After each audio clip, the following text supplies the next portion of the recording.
इतिहास में तथ्यों को भूल करके और इस तरह की चीजों को करके आपको कुछ नहीं मिलता। उल्टे क्या होता है कि जो छिपाने का अपराध है जो आप कर रहे हैं उसका दंड मिलता है, जो कि आज मिल रहा है। वो कांग्रेस को मिल रहा है, वो कम्युनिस्टों को मिल रहा है, ये दंड मिल रहा है।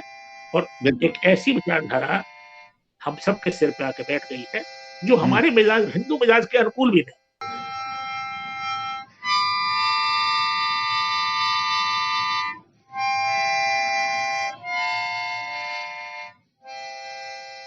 इस बार अड्डा में हम लोग उपस्थित हैं प्रोफेसर सुधीश पचौरी के साथ, हिंदी के प्रख्यात आलोचक, स्तंभकार।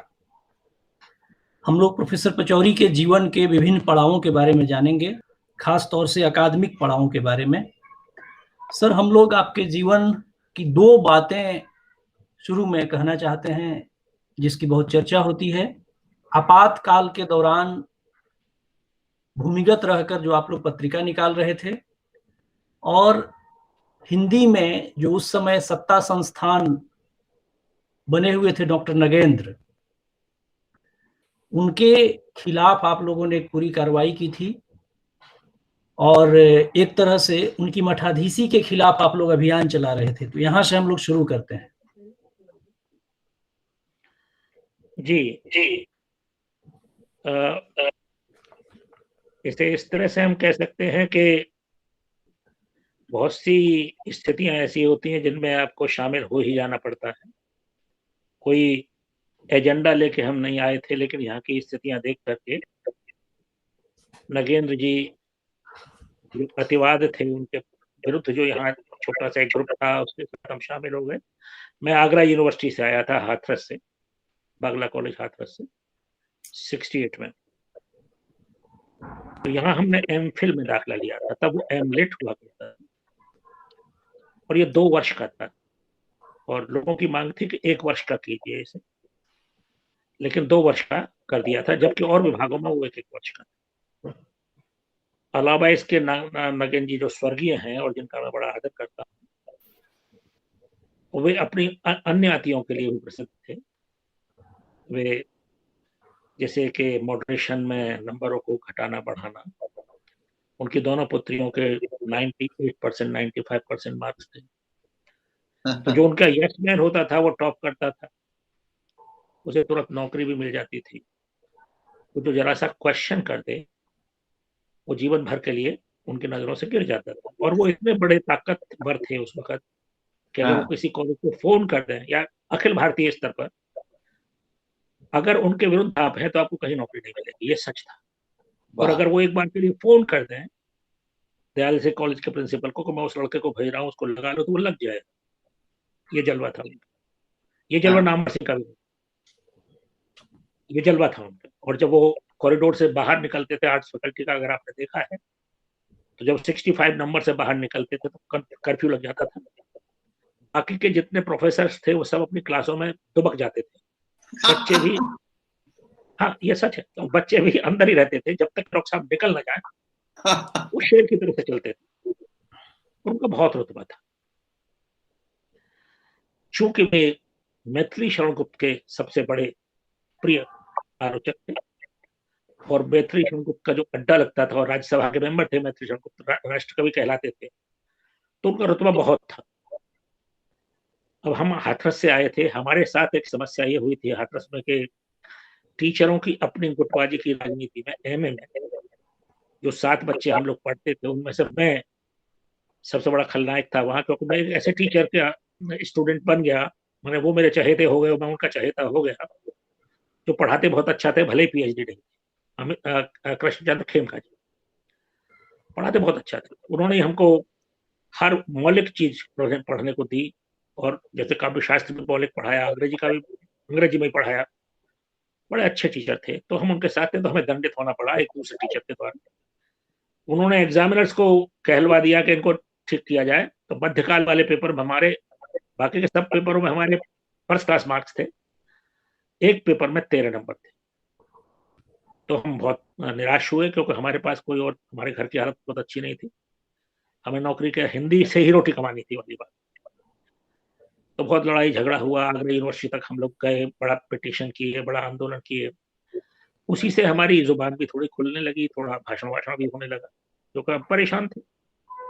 खैर आगरा यूनिवर्सिटी में तब वहाँ पर श्री रंजन नाम के वाइस चांसलर थे, जो बहुत, वो कांग्रेस के आदमी थे, बड़े अच्छे आदमी थे लेकिन बड़े कठोर भी थे। तो उन्होंने, हाँ, एक बार मेरा उनसे ही मुचेटा हो गया। मैं जब उनको कहने लगा तो कहने लगे तुम किस तरह से बात कर रहे हो, विनम्रता तुमको छू तक नहीं गई, ऐसा परेशान है हमें से और आप सुन नहीं रहे हमारी बात। बहरहाल वो कृपालु हुए और उन्होंने एक पूरा का पूरा रिव्यू करा दिया और तब से आगरा यूनिवर्सिटी में री एवेल्युएशन शुरू हो गया। उससे पहले सिर्फ कैलकुलेशन हो, उससे हमारी फर्स्ट क्लास आई। तो हम यहाँ आ गए दिल्ली यूनिवर्सिटी में, दाखिला ले लिया हम लेटर। और इत्तेफाक ये था कि चूंकि उस खास तरह के एक सेल्फ स्टाइल रेडिकलिज्म से हम आए थे, तो यहाँ जो रेडिकल लोग थे उनके साथ जुड़ो। हमने ये भी नहीं सोचा कि अगर नगेंद्र जी की कृपा हमें मिल जाएगी तो हम कहीं भी लग जाएंगे, जबकि उन्होंने कहा भी एक बार हमसे कि भाई तुम काहे लिए परेशान हो रहे हो, तुम फर्स्ट क्लास हो, थ्रू आउट, तुमको बढ़िया जगह लगा देंगे, तुम काहे लिए इन कम्युनिस्टों के साथ हो। लेकिन हम, वहाँ एक छोटा सा ग्रुप था सीपीएम का जिसके साथ हम चले। अब हो गया तो हो गया। तो 2 वर्ष तक लगातार ये हमारा झंझट झगड़ा चला, लगातार आंदोलन चला। हुआ क्या कि तब के.एन. राज नाम से एक वाइस चांसलर साहब आए जो लेफ्ट के थे, इकोनॉमिस्ट थे। उन्हीं दिनों जो मॉडरेशन होता है, उस जमाने में 70 के आसपास मॉडरेशन की फाइलें अध्यक्ष के पास ही रहती थी। और नगेंद्र जी का जलवा और रुतबा इतना था कि वो चाहे तो दे फाइल, चाहे तो। और उन्होंने कुछ लोगों के फेवर के लिए, कुछ लोगों के अनिष्ट के लिए हमेशा करते थे। कुछ सेलेक्टेड लोग फर्स्ट क्लास हो जाते थे। सौमित्र मोहन नाम का एक कवि या रमेश गौड़ नाम का एक कवि, उन्होंने सिर्फ एक एक सवाल कभी पूछ लिया था डॉक्टर साहब से, और उसके बाद वो सेकंड क्लास में आए, फर्स्ट क्लास में नहीं। तो ये उनका जलवा था। हम टकरा गए। तो बहरहाल हम लोग पिटीशन लगातार देते रहते थे। तो केंद्र साहब को, तो उनको पिटीशन दिया कि साहब इस तरह से हेरा फेरी करते हैं। तो अकेला वो वाइस चांसलर था जिसने इनका रुतबा नहीं माना। उन्होंने कहा कि नगेंद्र जी को लाइए, वोटेशन की लिस्ट लाइए, नहीं तो रिजाइन कीजिए, मैं देखना चाहता हूँ क्या किया है। Then he resign. जब उन्होंने रिजाइन किया तो वो लोग जो उनके पक्षधर थे, जो उनके लठे थे, वो आकर के हमसे कहने लगे देखा हमने उनको निकलवा दिया। नवभारत टाइम्स में खबर छपी थी कि एक सज्जन थे, वो भी स्वर्गीय हैं, भारद्वाज जी थे, वे नहीं बताऊंगा, वो उनके लठे थे। लेकिन जिस दिन वो हटे, अखबार में नवभारत टाइम्स में खबर छपी कि डॉक्टर नगेंद्र ने रिजाइन कर दिया, तो पहली सुबह सुबह हम लाइब्रेरी पहुंच जाते थे, बेरोजगार आदमी थे, 9 बजे पहुंच जाते। तो वो बोले कह रहे निकलवा दिया। मैंने भाई क्या हुआ, मैं मालूम भी नहीं था कि नगेंद्र गया। मैंने भाई आप तो अरे ऐसी की तैसी वगैरह वगैरह, वो अपने ढंग से। तो ये किस्सा हुआ। मगर एक चीज थी नगेंद्र जी की, वो क्लासिकल ढंग से पढ़ाते थे, रस सिद्धांत पढ़ाते थे, कामायनी पढ़ाते थे। उनके पास एक डायरी थी जिसी से पढ़ाते थे, लेकिन वो जितने क्लैरिटी से पढ़ाते थे, मतलब जितना जैसा उनका सिस्टम था उसमें स्पष्टता बहुत थी, और आप उनसे प्रति प्रश्न नहीं कर सकते। उनका आतंक था, लेकिन वो आतंक खत्म हो गया उसके बाद। और फिर उसके बाद में सावित्री सिन्हा उनकी जगह हेड बनी। उन्होंने रियलिटी को देखा, समझा, और भी बहुत सी बातें हैं जो मैं छोड़ रहा हूँ। तब नगेंद्र जी में और नामवर जी में 3 और 6 का रिश्ता था। और हम लोगों ने वहां पर दिल्ली यूनिवर्सिटी में प्रगति नाम की एक संस्था का गठन किया, क्योंकि हमारा आरोप था कि नगेंद्र जी प्रतिभाओं को नष्ट करते हैं।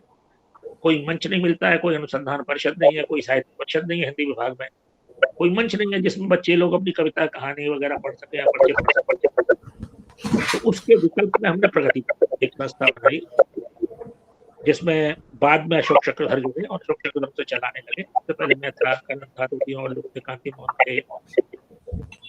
ये 3-4 लोग थे जिन्होंने इस बात को सोचा। और वो बड़ा घमासान का वक्त था, लेकिन वो वक्त ऐसा भी था जिसमें सुनवाई हो जाती थी। यानी कि अगर हम कोई शिकायत लेके जा रहे हैं तो प्रशासन सुनता था, और एक बार अमल भी किया उन्होंने, तो इससे हमें यकीन है कि तो अमल भी होता था। मैंने एकदम बहरे लोग नहीं थे। आज की तरह से हम सुनाने जाएं और कोई ना सुने तो कितनी अजीब बात होगी। तो उसमें वो उनको दंडित होना पड़ा। लेकिन उसके बाद भी उनके मन में कोई मेल नहीं आया। जब वो बहुत आखिरी दिनों में एक बार हमसे मिले तो उन्होंने हमको पहचान लिया शायद एक गोष्ठी थी जिसमें उन्होंने हमको पहचाना। उन्होंने कहा तुम पचौरी हो? मैंने हाँ जी। तुम अखबारों में लिखते हो? मैंने हाँ जी। क्या अच्छा लिखते हो? लिखते रहो। मतलब इस तरह के व्यक्ति थे। मैंने हमारी बहुत कोई हमारी कटुता नहीं थी उनसे, उनको बहुत रेस्पेक्ट करते थे। और क्लासिकल लिटरेचर के अच्छे विद्वान थे, पक्के विद्वान थे, जो आजकल बड़े दुर्लभ हैं हिंदी में। तो एक तो ये बात हुई। और जो आपने आपातकाल के सिलसिले में पूछा, वो एक विचित्र स्थिति थी, क्योंकि हम एसएफआई में आ गए, मतलब हम सीपीएम में सीधे सीधे कूद गए। और सीपीएम में उस वक्त 2.5 लोग थे। एक जहूर सिद्दीकी थे, एक संगसेन थे, और आधा पद्दे में समझ लीजिए रणधीर सिंह और बिपिन चंद्रा जी थे। एक्टिविस्ट ये नहीं थे, बड़े इंटेलेक्चुअल्स थे। ये बड़े मार्क्सवाद सिखाते थे, मार्क्सवाद पढ़ाते थे, बहुत अच्छा करते थे। मगर जो डे टू डे कैंपेनिंग का काम है वो जहूर सिद्दीकी करते थे। उन्हीं के हम मित्र हो गए, कॉमरेड बन गए। संघ से नक्सल हो गए बाद में। तो हमने कहा कि वो थोड़े दिन बाद में निकले तो भी 1.5 आदमी रह गया, बस हम सारे नए नए लड़के और अकेले जहूर सिद्दीकी। तो तब सीपीएम के एक सदस्य थे जो बंगाल से आए थे, कुमारेश चक्रवर्ती, जो बंगला पढ़ाते थे जाकिर हुसैन। कुमारेश चक्रवर्ती। तो डीयूटीए का मूवमेंट उन्होंने खड़ा किया, जो कॉलेज टू कॉलेज गए, हर स्टाफ को उन्होंने मेंबर बनाया। उससे पहले डीयूटीए सिर्फ आर्ट्स फैकल्टी के प्रोफेसरों की संस्था, यानी सिर्फ प्रोफेसर ही उसके सदस्य बन सकते थे, रीडर बन सकते थे। कॉलेजेस का उससे कोई ताल्लुक नहीं। 200 आदमी के करीब की बॉडी होती थी। लेकिन इसने कुमारेश चक्रवर्ती ने उसको एक मास स्केल पर सभी कॉलेजों को जोड़कर, करीब 60 कॉलेज थे तब, उन सबको जोड़ करके सारे स्टाफ को एक संस्था बना दी। और वो एक तरह से विराट 4-5 हजार टीचर की, 6-7 हजार टीचर की संस्था बन गई। उसका एक स्वर बन गया। हम उसमें एक्टिव हुए। उस वक्त मैंने कैंपेन चलता था, हर कॉलेज में अपने बसों से जाना, घूमना, पर्चे निकालना, पर्चे देना, डिस्कशन करना, वो चलता रहता था। उसके साथ साथ एसएफआई का भी काम था, उसके साथ साथ साहित्य में प्रगति का भी काम था, उसके साथ साथ जनवादी विचार मंच हमने चला दिया, जो टीचर्स का था, उसका काम था। लाल झंडा यूनियन भी थी बिरला कॉटन मिल में, तो वहां भी चले जाते थे। तो एक तरह से सीपीएम के छोटे मोटे कार्यकर्ता की तरह से, लगभग होल टाइमर की तरह से काम करते थे। सुबह निकल गए रात को आए, सुबह निकल गए रात को आए। सन 70 में हमारी जॉब लग गई थी, जब नगेंद्र जी चले गए थे, और विजय स्नातक जी जब हेड बने तो उन्होंने हमको लगा दिया था जाकिर हुसैन कॉलेज। नहीं, तब हेड नहीं बने थे, लेकिन वो सिलेक्शन कमेटी में गए थे, उनको लगा दिया, इवनिंग में लगाया था। तो आपातकाल जब आया तो उससे पहले तक हम समझिए कि सीपीएम का जो भी पर्चा हिंदी में चलता था उसका ट्रांसलेटर में था। एक प्रेस था जो यहाँ ये श्री रामनगर है, जहाँ ब्रिटेनिया की ब्रेड फैक्ट्री है, त्रिनगर के पास। वहाँ एक छोटा सा प्रेस था, ट्रेडल प्रेस था, जिसके सेन गुप्ता इंचार्ज थे, वो भी होल टाइमर थे पार्टी के। और चाचा शादी राम थे वहां पर ट्रेडल प्रेस। तो हम वहां जाते थे, जो भी पर्चा छपता था उसको हिंदी में करते थे, फिर अपने हाथ से ही अपना छपवाते थे। लेटर प्रेस वगैरह सेलेक्ट कर लेते थे कि ऐसा ऐसा करना चाहिए, बड़े कंपोजिंग कर लेते थे, थोड़ी थोड़ी सीख गए थे। तो जो आपातकाल लगा, हमारे सीपीएम के एक्टिविस्ट के रूप में हमारे कुख्यात प्रख्यात कह लीजिए, जो भी कहिए, लगातार उसी काम में लगे रहते थे। बड़ी बड़ी भीषण बहसें, दुनिया भर का चगल। इन दिनों मुझे नहीं मालूम है कि सीपीएम के लोग किस तरह की बहसें करते हैं, लेकिन उस वक्त तो ये था कि खूब पढ़ा भी जाता था। उस बहाने खूब अच्छी चुनौती भी होती थी पढ़ने लिखने की, मार्क्सवाद पढ़ने की, नई से नई चीज को पढ़ने की, समझने की, क्योंकि उसके अलावा हमारे पास में कोई ताकत नहीं थी जिसके जरिए हम अपनी कुछ बात कह सके। तो आपातकाल लगा तो सुबह जहूर सिद्दीकी मेरे पास, हम लोग टैगोर पार्क में, जहाँ 48 टैगोर पार्क था उसका नाम, जिसके मैंने जो किराज के ऊपर एक कमरा था, उसके ऊपर मैं रहता था। मेरे साथ 6-7 लड़के और रहते थे। अशोक चक्रधर, अनिल चौधरी जो फिल्मों में चले गए, मनीष मनोजा जो जननाट्य मंच में रहे, और कई लड़के, भगवती प्रसाद शर्मा, पता नहीं कौन कौन आते जाते थे। लगातार कम्युन की तरह से काम करता था। मेरी नौकरी सन 70 में लग गई थी, तो मैं ही अपना राशन पानी लाता था। लड़के पड़े रहते थे। मेरा छोटा भाई भी भास्कर पचौरी। तो उन्हीं दिनों की बात है कि अचानक सुबह जहूर सिद्दीकी आए कि हमारे जेपी को तो ले गए हैं। मैंने क्या हुआ? इमरजेंसी लगा दी है इंदिरा गांधी रात के 12 बजे। जेपी को अरेस्ट कर लिया है, और हमारे जो मेजर जयपाल सिंह थे उनका भी नाम जेपी था कि उनको भी ले गए हैं। तो हमें एक प्रोटेस्ट करना है, हम कर देते हैं। तो मैं सीधे गया पार्टी के प्रेस में और एक पर्चा लिखा कि हम विरोध करते हैं आपका। और वो सेन गुप्ता ने सवेरे लगे सेन गुप्ता और शाम तक छापे दे दिया। अब उस पूरे पर्चे को मैं घर ले आया छपा हुआ। मैं सोचूं कि किसके हाथों भेजू, तो अशोक चक्रधर के छोटे भाई थे अनिल, उनके हाथों हमने अटैची में भर के उसे 14 विठल भाई पटेल भवन भेज दिया। ये सीपीएम का स्टेट कार्यालय था। तो वहां उस वक्त चंद्रशेखर थे सेक्रेटरी, उनको दे दिया गया। तो वो हंसने लगे, बोले ये क्या बकवास लगा रखा है, तुमको मालूम है इमरजेंसी में इस तरह की चीज न करो। लेकिन पर्चा तो आ चुका था और हम बांट भी चुके थे कई जगह उत्साह में। तो जैसे ही पर्चा आया तो पुलिस पीछे पड़ गई। तो मुझे बताया गया जरूर के द्वारा कि भाई ऐसा करो, तुम जगह छोड़ दो यहाँ से। तो वो हमारे अंडरग्राउंड के दिन थे। उन दिनों में प्रकाश करत मुझे अक्सर मिलते थे, हम कांटेक्ट में रहते थे। तो एक पर्चा सीपीआईएम का एक 2 पेज का पर्चा हिंदी में, अंग्रेजी में एक बुलेटिन निकालते थे सीपीएम वाले जो बाहर थे, सीपीएम के लोग जो बाहर थे, उसका हिंदी अनुवाद करना और उसको स्टाइल शीट पर काटना। जो पहले जो पेपर होते थे, वो वैसी जो मशीन होती थी जो स्टेंसिल काटा करती थी, स्टेंसिल से जो छापा करते थे कॉपी, तो स्टेंसिल काटते थे। तो एक राजन थे, सुरेंद्र राजन, हमारे दोस्त थे, जो सफदर हाशमी की बहन शहला से ब्याहे थे। उनका घर था उत्तम नगर में।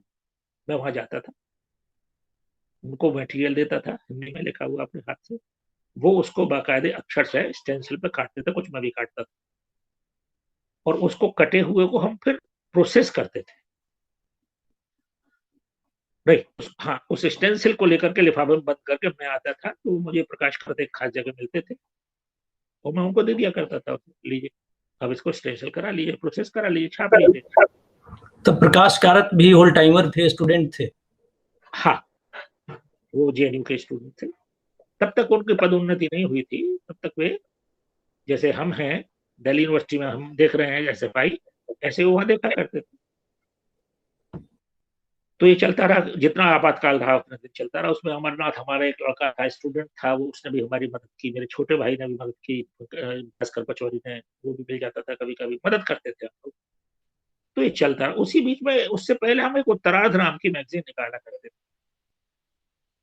उत्तरार्ध नाम की मैगजीन का किस्सा कुछ अजीब है। ये 12 में, राजस्थान में जो 12 जगह है, वहां पर शिवराम और महेंद्र नेह नाम के 2 ट्रेड यूनिस्ट थे हमारे सीपीएम के कार्यकर्ता, और एक स्टडी सर्कल में हमारी उनसे मुलाकात थी जब मार्क्सवाद वगैरह पर हम क्लास लेने जाते थे हफ्ते हफ्ते की।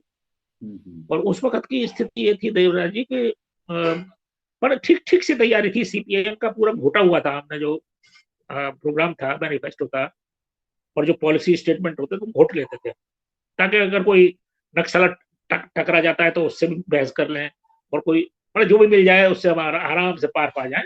इस तैयारी ठीक थी। तो वहां मिल गए थे ये दोनों। तो वो एक छोटी सी किताबियां निकालते थे उत्तरार्ध नाम से। हमने कहा यार ये हमें दे दो।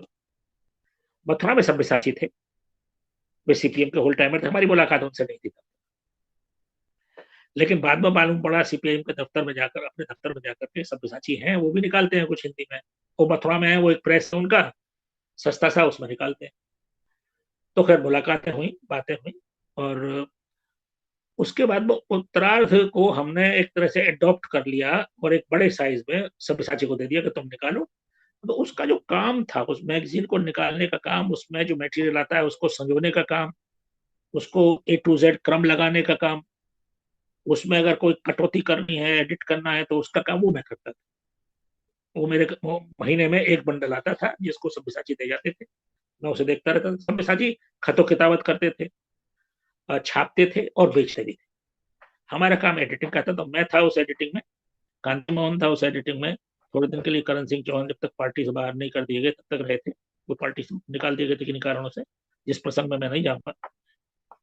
और तो ऐसे इनफॉर्मली तो बहुत सारे लोग थे। तो उसमें हम छापते रहते। तो उसी में हमने नागार्जुन की एक कविता थी जो अब तो देवी तुम तो काले धन की वैशाखी पर टिकी हुई हो, इंदिरा गांधी को लेकर डायरेक्ट कविता थी, टोटली पॉलिटिकल अटैक। वैसी कविताएं लिखते थे बहुत सारी। नेहरू पर शायद सबसे अधिक अटैकिंग कविताएं, इंदिरा गांधी पर अटैकिंग कविताएं उनकी या किसी और कवि की नहीं। तो उसे हम निकालते थे। तो जब आपातकाल लग गया तो बहुत परेशानी हुई, लेकिन इत्तेफाक हुआ कि वह सब्यसाची फिर भी रहे। उन्हीं दोनों पहल का एक अंक है। पहल सीपीआई, प्रो सीपीआई पत्रिका थी।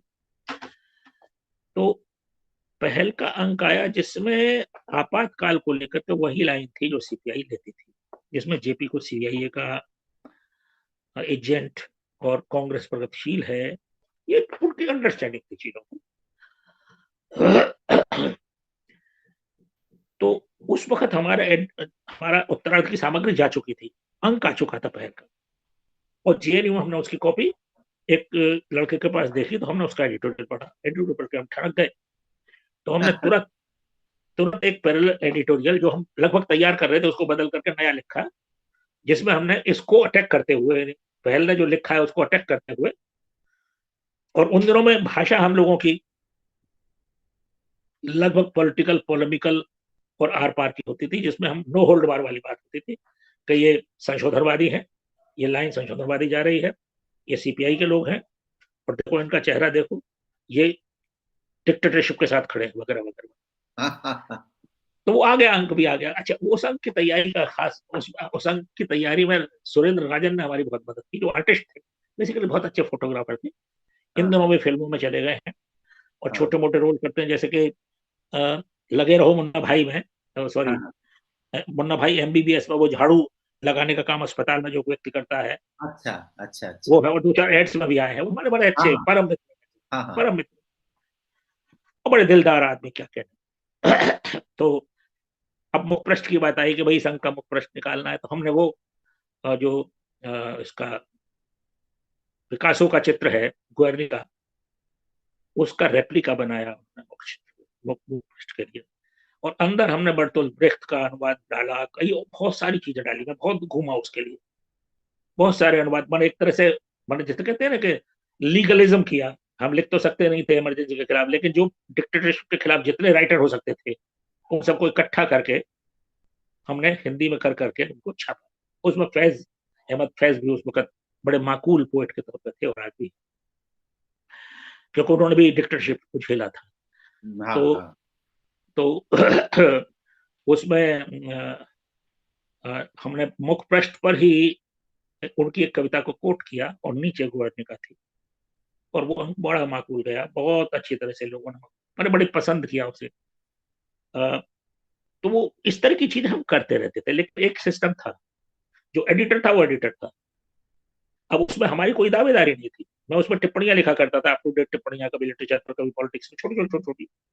वो नाम मेरा जाता था उसमें, किसी का, हाँ, उनमें किसी का नाम नहीं जाता था। जस्ट लाइक जैसे अशोक मित्रा लिखते थे एक जमाने में लगातार इकोनॉमिक पॉलिटिकल वीकली में, जो कॉलम लिखा करते थे, बड़ा धारदार कॉलम हुआ करता था उसमें, वो तो बड़े राइटर थे।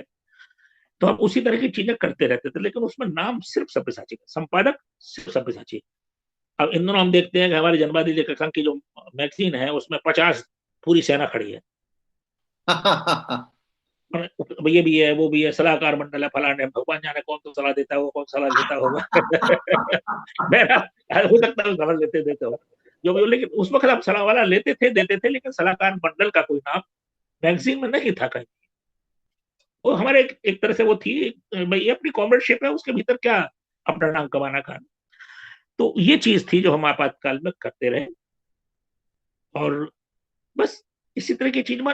इस वक्त में जैसा होता है ना, कभी आप कॉन्सेंट्रेट करके लिखना चाहें, सोचना चाहें, तो क्या क्या चीजें कर डाली गई, उसकी लिस्ट बनाए तो लंबी सी हो जाएगी। बहुत सारे हरकतें हम लोग करते हैं।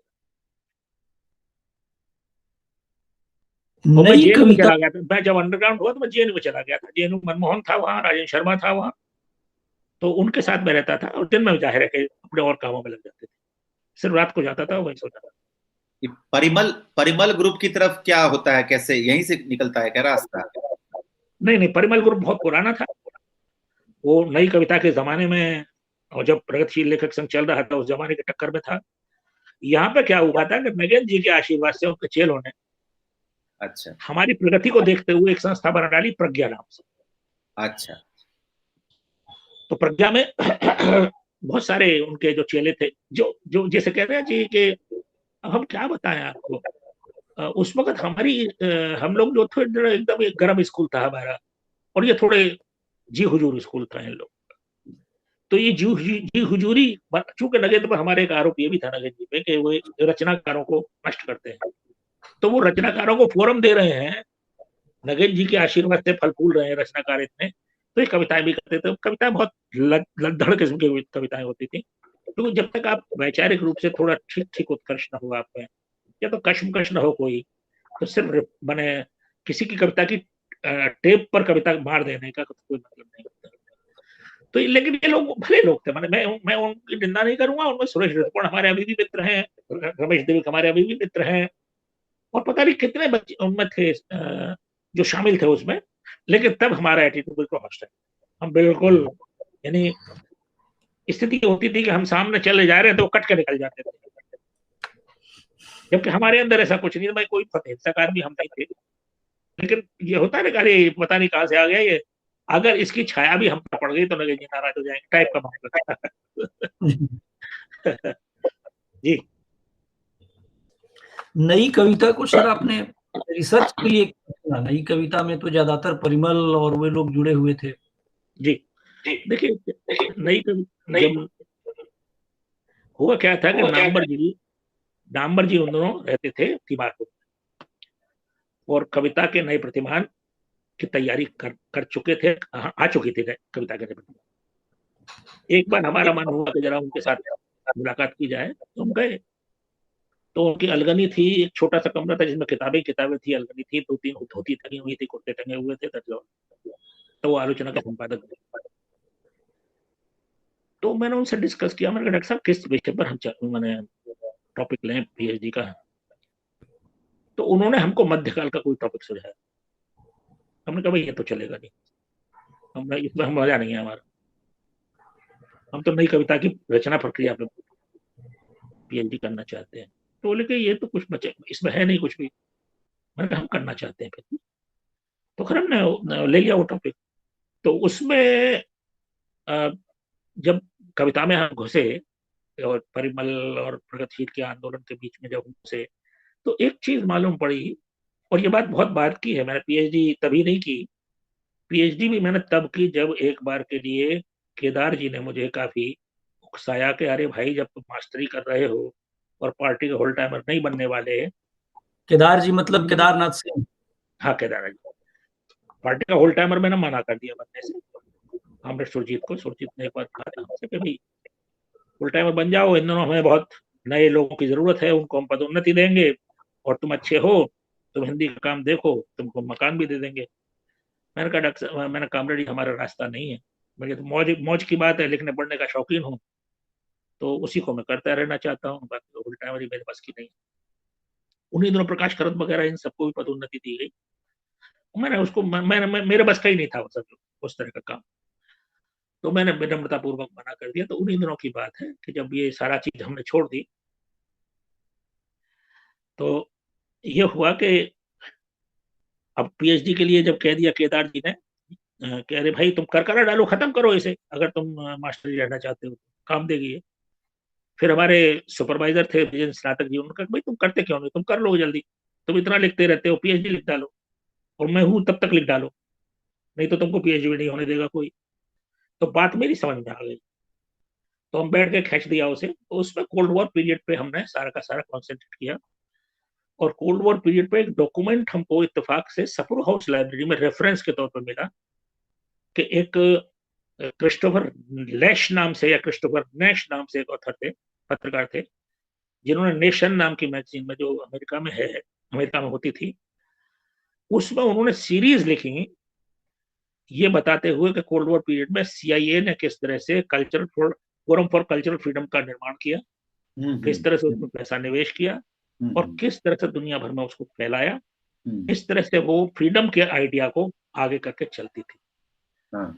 तो हमारे एक मित्र थे आगा शाहिद अली, जो अंग्रेजी के पोइट भी अच्छे हो गए, लेकिन जिनकी डेथ हो गई अफसोस से। अफसोस है हमें, बहुत बड़ा मनोहर, बड़ा बड़ा मुलायम आदमी था, बहुत ही सॉफ्ट नेचर का लड़का था वो अमेरिका चला गया था अंग्रेजी का एमए करके हिंदू कॉलेज, और वहां कहीं पढ़ा रहा था। तो मैंने उसको चिट्ठी लिखी, तो वो इतना भला आदमी था। देखिए उस जमाने में, ये बात हो गई सन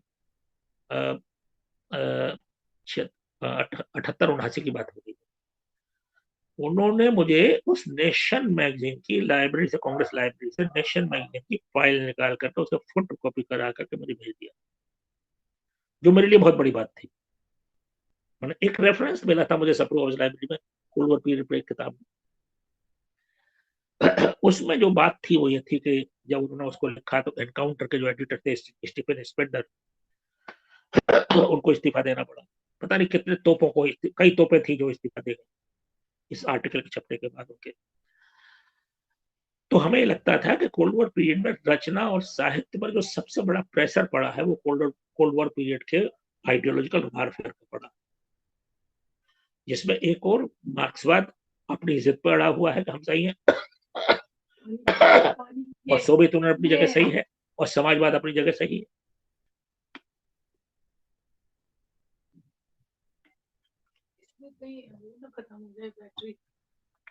और जो दूसरा खेमा था, जिसे कहते हैं फ्रीडम का खेमा, फ्री वर्ल्ड का खेमा, वो अमेरिका लीड करता था। मगर उस फ्री वर्ल्ड में एक चीज थी, एक चीज उसमें खास थी। धर्मवीर भारती को पढ़ा हमने, आज्ञे को पढ़ा हमने, उन लोगों को पढ़ा, दुनिया को पढ़ा। वो बार बार एक ही बात कहते थे। धर्मवीर भारती का मानव मूल्य और साहित्य नाम से एक किताब है, बड़ी महत्वपूर्ण किताब है इस मामले में, तो पूरी कोल्ड वॉर पीरियड के बारे में बताती है। वो कहते थे हिंदुस्तान का कम्युनिस्ट सोवियत यूनियन के समाजवाद को भी नहीं समझता प्रॉपर्ली। वो समझता है कि यहाँ वो सत्ता में नहीं है, लेकिन ऐसे व्यवहार करता है जैसे सत्ता में हो। यहाँ पे वो कम्युनिस्ट पार्टी के भीतर के स्ट्रक्चर को अगर आप देखेंगे तो वो कुछ इस तरह से बातें करता है जैसे कि वो सत्ता में है, जबकि सत्ता में नहीं है। तो चले कैसे भैया, तुम्हारी कैसे चलेगी, तुम्हें डिक्टेटरशिप नहीं चल सकती। तो यहाँ फ्रीडम एक नए बुर्जुआजी का उत्थान भी है। फ्रीडम का आइडिया नए मिडिल क्लास का, नए बुर्जुआजी का एक तरह से एक एस्पिरेशनल आइडिया भी है। और नई कविता के जितने भी गैर मार्क्सवादी कवि हैं वो उस एस्पिरेशनल आइडिया के रिफ्लेक्ट, ये धर्मवीर भारती के यहाँ आता है, और यही लगभग मुक्तिबोध के यहाँ आता है, लेकिन भाषाओं की अलग है कि जो नई मिडिल क्लास बन रही है वो एस्पिरेशन मिडिल क्लास है, जिसकी जिंदगी एक रोटी, एक नौकरी लेने में और एक घर बसाने में निकल जाती है। और ये ऑटोमेटिकली प्रोग्रेसिव, उनका ये ऑटोमेटिकली प्रोग्रेसिव है, ये जन्मजात स्वभाव से प्रोग्रेसिव है। ये उनकी थीसिस थी, जिसमें मुझे शक है कि ऐसा नहीं होता है। लेकिन कंडीशन ऐसी थी जिसमें नया मिडिल क्लास बन रहा है तो वो फ्रीडम चाहेगा, वो डिक्टेटरशिप नहीं चाहेगा, वो तानाशाही नहीं चाहेगा, और इसलिए वो इधर की तरफ जा रहा है। ये नेहरूवियन कॉन्सेप्ट भी था जो इधर की तरफ ले जाता था। सर इस मामले में मुक्तिबोध और धर्मवीर भारती दोनों एक ही जमीन पर खड़े हैं? नहीं, इनडायरेक्टली मैं कहूंगा कि मेरी रीडिंग के अनुसार धर्मवीर भारती मानव मूल्य और साहित्य में कहते हैं, मानव मूल्य का शब्द देते हैं, और वे भी मिडिल क्लास की बात करते हैं। वो बार बार ये बात कहते हैं कि ये जो एस्पिरेशन है, जो भारत की रियलिटी है, ये बहुत कुछ यथार्थ बताती है। और कम्युनिस्ट उसमें ये कहते हैं कि ये जब तक के इसमें मजदूर वर्ग नहीं आ जाएगा, जब तक के इसमें किसान वर्ग नहीं आ जाएगा, तब तक क्रांतिकारी नहीं हो सकती। और जब उसकी रचना हमारे अनुभव से निकलती है और उस अनुभव में सब कुछ होता है। मुक्तबोध जो है इसे कहते हैं कि एक ऐसी मिडिल क्लास है जो बन रही है, जो एस्पिरेशनल है, जो ऑटोमेटिकली अपनी तकलीफों के कारण रेडिकल है, क्रिटिकल है अपने यथार्थ के प्रति। तो लगभग एक ही जैसी बात है कि चूंकि क्रिटिकल है इसलिए फ्रीडम की एस्पिरेशन भी उसकी है। वो गुलामी की एस्पिरेशन में नहीं जा सकती, वो फ्रीडम की एस्पिरेशन में जा सकती है, और फ्रीडम में इन्वेस्टमेंट भी हो रहा है बुर्जुआजी का। तो इसलिए वो काफी तेजी से वो नई कविता का जो टोटल कॉन्सेप्ट है, जो नामवर सिंह ने भी बाद में स्वीकारा है कि इसमें प्रोग्रेसिव उतना नहीं है। और मुक्तबोध जो प्रोग्रेसिव है, मुक्तबोध जो प्रोग्रेसिव वो आइडिया में प्रोग्रेसिव है, कविता के भीतर भी वो प्रोग्रेसिव होने की कोशिश करते हैं। लेकिन वहां पर भी जो उनकी स्थापना कुल मिलाकर के अभिव्यक्ति की खोज की है, क्रांति की खोज की नहीं है। अब उसको खींच खांच करके लोगों ने क्रांति बना दिया है, अभिव्यक्ति की खोज को क्रांति बना दिया है, जबकि ऐसा नहीं। वो फ्रीडम की खोज कर रहा है बंदा, तो फ्रीडम नहीं मिल रही मुझे, मैं मुक्त नहीं हूँ पूरी चीजों को कहने में, शब्द भी मेरे अधूरे हैं, सिस्टम भी मुझ चारों तरफ से अत्याचारी है वगैरह। तो इस मानी में अगर देखा जाए तो कोई बहुत बड़ा कविता के भीतर जो कशमकश है मध्य वर्ग को फ्रीडम की तरफ ले जाने की, मुक्तिबोध की, वो काफी वो है। वो मार्क्सवादी रास्ते से आते हैं और फ्रीडम की तरफ जाते हैं। आगे असाध्य वीणा में वही काम कर रहे हैं कि मुझे ऐसे शब्द चाहिए जो अर्थ मिल जाए पूरा का पूरा। तो एक तरह से एक फिलोसॉफिकल बहस भी चल रही है नई कविता के भीतर, जिसमें शब्दार्थ की प्रक्रिया अपनी चरम पर कैसे पहुंचाई जाए, इसकी कशमकश कर रहे हैं सारे पोइट। हाँ। और ये जरूरी नहीं है कि पार्टी डिक्टेट करेगी इसे। पार्टी को तो होश भी नहीं होता है साहित्य के बारे में कि साहित्य क्या होता है। ये हमारी सीपीएम भी कहा करती थी कि भैया देखो साहित्य के बारे में हमें नहीं मालूम। बीटी रणदेव भी कहा करते थे देखो भाई साहित्य के बारे में नहीं मालूम, तुम लोग जो लिखो सो लिखो, लेकिन पार्टी के खिलाफ मत लिखना, दैट इज ऑल। इतना ही अनुशासन होता था। जो बाद में लोगों ने सोच लिया कि जो सेक्रेटरी बन गया जनवादी लेखक संघ का, वो डिक्टेट करेगा कि क्या लिखना है क्या नहीं लिखना। बीटी रणदेव नहीं कह रहे हैं, सुरजीत नहीं कह रहे हैं, पी सुंदरैया नहीं कह रहे हैं, लेकिन ये जो छोटे छोटे आ जाते हैं, छोटे छोटे बीटी रणदेव, वो कहने लगते हैं कि ऐसा लिखो ऐसा नहीं लिखो, क्योंकि उनके पर्सनल चीजें आ जाती है। तो उस नजर से मेरा कहना है नई कविता को लेकर के जो हमने लिखा तो ठीक ठीक गया, उसमें डॉक्यूमेंटेशन भी हमने दिया, परिमल का डॉक्यूमेंटेशन भी मिलाई निकाल करके, और परिमल में भी हमने झांक करके देखा कि ऐसा कुछ नहीं था जो एंटी कम्युनिस्ट, अवाउडली एंटी कम्युनिस्ट कोई भी चीज थी उसमें। और कई बार तो प्रगतिशील और परिमल वाले इकट्ठे मिलकर के डिस्कशन भी किया, लेकिन पॉलिटिकल पोजीशन लेते वक्त कोई कांग्रेस की तरफ जाता था, कोई कम्युनिस्टों की तरफ जाता था, और उस वजह से फाइट लेते थे। जी सर, ये परिमल और प्रगतिशील का फिर झगड़ा क्या था? क्यों दोनों को एक दूसरे के समानांतर खड़ा किया जाता है? हाँ। प्रगतिशील तो सीपीआई का था जी, तब सीपीएम नहीं थी। और परिमल बेसिकली क्या था कि एक बहुत अच्छी किताब लिखी इन्होंने, अमृत राय ने,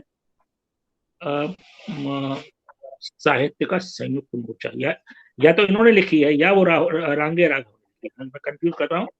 वो किताब मैंने दिल्ली पब्लिक लाइब्रेरी में देखी थी, साहित्य का संयुक्त मोर्चा। तो साहित्य के संयुक्त मोर्चे की समस्या क्या थी कि जब आजादी आ रही थी 47 और उसके बाद, साहित्यकार, प्रगतिशील साहित्यकार और जो पार्टी, मतलब एक है पार्टी के साहित्यकार जो पार्टी के मेंबर हैं, और एक बहुत से प्रगतिशील वे हैं जो पार्टी के बाहर है, सीपीआई के बाहर है। तो उन दोनों को मिलकर के अगर मोर्चा बना दिया जाए तो बहुत अच्छा है। तो कैसे बने? इसके लिए जाहिर है कि भाई कुछ हमें जगह देनी पड़ेगी उनको भी जो पार्टी में नहीं है, लेकिन पार्टी की डिक्टेटरशिप अल्टीमेटली पार्टी के लोगों पर चलेगी। तो पार्टी के लोग जो है अपने आप तय करने लगे कि भैया ये रिएक्शन दे हो गया, मैंने मसलन के एक्स पे लिख दिया तो रिएक्शन दे हो गया, आगे का नाम ले दिया तो रिएक्शन, वो अभी तक चला आता है। आप अगर आज आगे का नाम ले दीजिए तो आप रिएक्शन दे हो गए, मुक्तिबोध का नाम जप लीजिए तो प्रगतिशील हो गए, अगर आप हिंदी बोल दीजिए ज्यादा, हिंदी के पक्ष में बोल दीजिए तो आरएसएस के हो गए, है ना। और आप अगर हिंदी के पक्ष न लें तो आप प्रगतिशील हैं, अगर आपने तिलक लगा लिया तो आप हिंदू हो गए, और मुसलमान 5 बार का नमाज पढ़े तो वो सेकुलर है। तो बड़ी समस्या है ना। तो जो इंडिपेंडेंट लेखक था वो थोड़ा अलग तरह का उसका फैलाव था, और जो कम्युनिस्ट पार्टी का मेंबर होता था उसका एक अलग कट्टरता थी, जिसके मूर्तिमान स्वरूप डॉक्टर रामविलास शर्मा है। उदाहरण दे देता हूं मैं आपको। राहुल साकेतायन बहुत बड़े, जिसे कहना चाहिए कि हिंदी में अगर कोई महापंडित हुआ है, सच मानी, बिल्कुल बिल्कुल महाज्ञानी, तो राहुल साकेतायन सीपीआई में थे। राहुल साकेतायन अपनी किताबों में बहुत कुछ लिख चुके थे, जो गुलगा से गंगा से लेकर के और दुनिया भर की जो और उन्होंने किताबें लिखी, जो प्रचारात्मक किताबें थी, जिनको पढ़ करके बहुत से लोग कम्युनिस्ट बने। हम भी उनको पढ़ करके बड़ी प्रेरणा ली हमने, और आदर्श कम्युनिस्ट क्या होता है ये बनने की कोशिश की, हालांकि उस तरह से कभी नहीं बन पाए, ना बन सकते हैं। उसमें उन्होंने, अगर आप रामविलास शर्मा का क्रिटिक देखें जो उन्होंने राहुल साकेतायन पर किया है, तो ये कहते हैं कि कि वोल्गा से गंगा में जो उन्होंने जो सृष्टि का पहला पुरुष बताया है वो आर्य जाति का सा, नाक ऐसी है, ये है, वो है, तो वो आर्यवादी थे, यानी वो हिटलरवादी थे। उस जमाने में हिटलर साहब ही थे जो आर्यों के बारे में बात कर रहे थे, अभी श्रेष्ठ हैं, और वो जर्मन जाति है जिसकी नाक बड़ी सीधी है, वो हड्डियां गाल की जड़ थोड़ा ऊंची हैं, और टफ जिसका चेहरा है। तो उन्होंने सीधे सीधे निष्कर्ष निकाल दिया कि ये तो आर्य समाजी टाइप, ये तो आर्यवादी हो गया। तो इस तरह से चलता था कि अगर आपने एक नाम ले लिया तो उसी नाम से तय हो गया कि आप कौन है। ऐसी बढ़िया आलोचना पद्धति थी। तो राहुल साकेत को हिंदी साहित्य उन्होंने लिखा था, उन्होंने बेसिकली वो बराबर हिंदी के बहुत पक्षधर थे। राहुल साकेत प्रबल पक्षधर, और हिंदी को अब अलग ढंग से डिफाइन करते थे। तो हिंदी साहित्य सम्मेलन की बम्बई कॉन्फ्रेंस हुई, शायद 53-54 में कभी हुई। उन्होंने जो उनके वो हैं, एक किताब में लिखा भी है, इन्होंने नाम याद आ जाएगा मुझे। तो वहां पर निमंत्रण मिला उनको विश्व इसका हिंदी साहित्य सम्मेलन का, साहब आइए राहुल जी और आप इसका अध्यक्षता करिए, सम्मेलन हो रहा। राहुल जी ने अपनी स्वीकृति दे दी, हिंदी वाले थे, और एक पर्चा भेज दिया लिख करके कि मैं ही पढ़ूंगा। उस पर्चे को पार्टी के दफ्तर में भेज दिया कि भाई आप देख लो, मैं ये पढ़ने जा रहा हूं। अब उसमें क्या था, उसमें ये था, उन दिनों राहुल साकेत पहले व्यक्ति हैं जो कॉमन सिविल कोड की बात करते हैं। उस जमाने में उन्होंने कहा कि पाकिस्तान बन चुका, तो हिंदुस्तान जितना भी है उसमें जो हिंदुस्तान का मुसलमान भी है वो भी हिंदुस्तानी हो गया, और मैं हिंदुस्तानी आदमी के लिए एक सामान्य सा सिविल कोड होना चाहिए जो हिंदी बोले, जो कुर्ता पजामा पहने। ये ड्रेस भी उन्होंने दे दी, भाषा भी उन्होंने निर्धारित कर दी, ये भी लिखा हुआ था उसमें। अब कम्युनिस्ट पार्टी को ये कैसे पचे? वो तो टू नेशन थियरी पे चल रही थी, पाकिस्तान को जस्टिफाई कर रही थी। हिंदी को लेकर के कम्युनिस्ट पार्टी के दफ्तर में कोई जगह नहीं थी। रामविलास शर्मा स्वयं कह चुके हैं कई बार कि हिंदुस्तान में तब तक कुछ नहीं हो सकता जब तक कि कम्युनिस्ट पार्टियों के दफ्तर में हिंदी नहीं होती, और वहां हिंदी हो नहीं सकती क्योंकि सब ऑक्सफोर्ड और कैम्ब्रिज वाले होते हैं। और मार्क्स चूंकि अंग्रेजी जर्मन में लिखता तो जर्मन तो आती नहीं, तो अंग्रेजी सही वाली बात है, अंग्रेजी श्रेष्ठ है। बाकी का अंग्रेजी सेकुलर भाषा है, अंग्रेजी सेकुलर भाषा है उनके लिए, और बाकी की सारी भाषा वगैरह। तो जैसे ही ये पार्टी दफ्तर में गया तो पार्टी में खलबली मच गई, भैया क्या बात है। लेकिन चूंकि वो कह चुके थे कि मैं आऊंगा, तो उन्होंने कह दिया मैं आऊंगा। अब उन्होंने पार्टी छोड़ दिया, उनको निकाला गया। ये इस पर अभी भी कम्युनिस्ट सीपीआई के लोगों में बहस है, क्योंकि मैंने एक लेख लिख दिया था, तो बिहार के बहुत से लोगों ने कहा कि नहीं, वो निकाले नहीं गए थे, उन्होंने खुद छोड़ा था, या नहीं छोड़ा ही नहीं था, वो तो सीपीआई में रहे फिर भी, वगैरह वगैरह करते रहते। तो मेरा कहना यह है कि बहुत से मुद्दों को लेकर के जो एस्पिरेशनल मुद्दे थे, मतलब भारतीय समाज में तमिल हो सकती है, बंगला हो सकती है, तेलुगु हो सकती है, पंजाबी हो सकती है, सिंधी हो सकती है, हिंदी नहीं हो सकती। क्यों नहीं हो सकती भाई? 55 करोड़ आदमी जिसको रोजाना बोलते बरतते हैं, जो एक हाइब्रिड भाषा है, और दुनिया की हर भाषा हाइब्रिड है सिवाय संस्कृत के, वही मिलावट नहीं है उसमें। पाणिनि जो एक तय कर दिया पंडित जी ने, वो अभी तक चला आ रहा है कि उसी पे चलेगा बेटा। तो हिंदी है लोगों की भाषा है, उस भाषा को आप अगर नकारोगे, ये भी एस्पिरेशनल हुआ ना। ये भी नहीं, मिडिल क्लास का, नए मिडिल क्लास का एस्पिरेशन क्या है कि मैं अपनी पहचान देखूं, तो हिंदी की पहचान हिंदी वाला देखेगा। मैं हिंदी वाला हूं, मुझे बंगला से कोई नफरत नहीं, लेकिन अब बंगला वाला कोई रविन्द्रनाथ टैगोर पर जरा उप तो कर दे। आप जरा रविन्द्रनाथ टैगोर पर एक क्वेश्चन करके देख लीजिए, बंगाली पीछे बढ़ जाएंगे। और हम हिंदी वाले, हिंदी पर वो लगातार लात मारते रहते हैं, तमिल वाले हम कुछ नहीं कहते, चुप लगा जाते हैं। तो मेरा कहना यह कि ये पार्ट था इमर्जिंग इंडिया का, जिसमें इश्यूज थे जो नाना प्रकार से आ रहे थे, जिनमें राहुल साकेत अलग ढंग से डिफाइन कर रहे थे, अज्ञे अलग ढंग से डिफाइन कर रहे थे। मैंने ध्यान दीजिए कि अज्ञे को कह दिया गया वो रूपवादी है।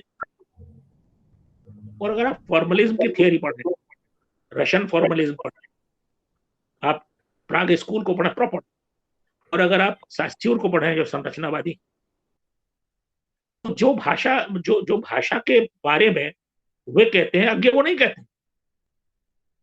और हिंदी में अज्ञे रूपवादी है। क्यों? क्योंकि वो रूप सौंदर्य की बात करते हैं। अब इन गधों को कौन बतावे कि रूप सौंदर्य की बात करना, कंटेंट की बात भी करना है भैया, भाव की बात भी करना है। तो बड़ी मैंने एक वो सरलीकरण हमारे यहाँ बहुत रहा है। उसकी रिगर, जैसी रिगर हम थियरी में पश्चिम में देखते हैं, या जैसी थियरी की रिगर हम संस्कृत साहित्य में एक जमाने में देखते हैं, कि बाल की खाल निकाले चले जा रहे हैं, गहराई में जा रहे हैं, वो नहीं है। जो मार्क्सवाद का एबीसीडी समझ लिया, उसी को अप्लाई कर दिया और मार्क्सवादी आलोचक हो गया। इतना शॉर्टकट हिंदी में है, उतना शॉर्टकट कहीं नहीं है। इस वजह से बड़ी प्रॉब्लम हुई जी। आपने कहा कि राहुल जी ने अपना जो पर्चा था वो पार्टी को भी भेजा, तो क्या ऐसी कोई बंदिश होती थी कि किसी बड़ी जगह पर जाकर बोलना है या दूसरी विचारधारा के मंच पर जाकर बोलना है तो वो पार्टी से दिखाना है, या राहुल जी ने ये अनुशासन की बात है। सीपीआईएम के अगर आप मेंबर है, सीपीआई के अगर आप मेंबर हैं, तो आपका पहला काम है, चूंकि आप एक ऐसी फोरम में जा रहे हैं जो एंटी कम्युनिस्ट है, तो आपको थोड़ा सा और एक भाषा के प्रति ज्यादा कमिटेड है, जबकि कम्युनिस्ट पार्टी सारी भाषाओं को चाहती है, जैसा कि कहते हैं। वो एक भाषा को लेकर के नहीं चलना चाहती, ऐसा ना हो जाएगा वो लोग। और चूंकि आपका नाम बड़ा है, आप एक जाने जाते हैं, एक सीपीआई के नाम से जाने जाते हैं बड़े नेता के तौर पे, तो आपके जाने में प्रॉब्लम है। इसलिए उन्होंने वो सही किया कि दिखाया, नॉर्मली दिखाते हैं। जैसे मैं जब सीपीएम में था तो कोई देखने वाला नहीं था, लेकिन मैं दिखा सकता था उनको कि देखो भाई मैं ये लिख रहा हूँ, उन्हें मालूम ही नहीं पड़ता था कि क्या लिख रहा हूँ। अब आजकल दो चार जो लग्गे तग्गे सीपीएम के बैठे हुए होते हैं हिंदी में, वो देख लेते हैं तो सोचते हैं कि वो खुदा हो गए। तो कई बार ये होता है पार्टी के भीतर हिंदी को लेकर के, माने साहित्यकार क्या लिख रहा है इसे लेकर कोई बहुत समझ नहीं है। वो खुद कहते थे, बीटी रणदेव हमसे 1000 बार कहते थे भाई तुम लिखो खूब, बस इतना लिखो कि जो रिग्रेसिव ना हो, प्रगतिशील हो, भाव से, और जो पार्टी के खिलाफ ना, दैट्स ऑल। सर परिमल के जो लोग थे, विजयदेव नारायण शाही और ये सारे लोग, तो ये लोहियावादी थे। वो तो बजाप्ता लोहिया की पार्टी से चुनाव भी लड़ा था शाही ने जी।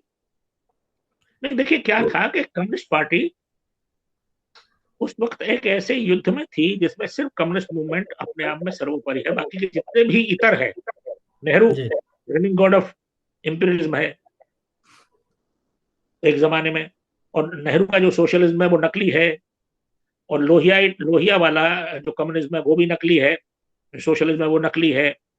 तो सोशलिज्म हमारे पास ही, चूंकि लोहिया शांतिपूर्ण संक्रमण की बात करते कि भाई बुर्जुआजी भी थोड़ा थोड़ा उदार हो जाएगा, थोड़ा थोड़ा ये हो जाएगा, हम ये कर लेंगे वो कर लेंगे।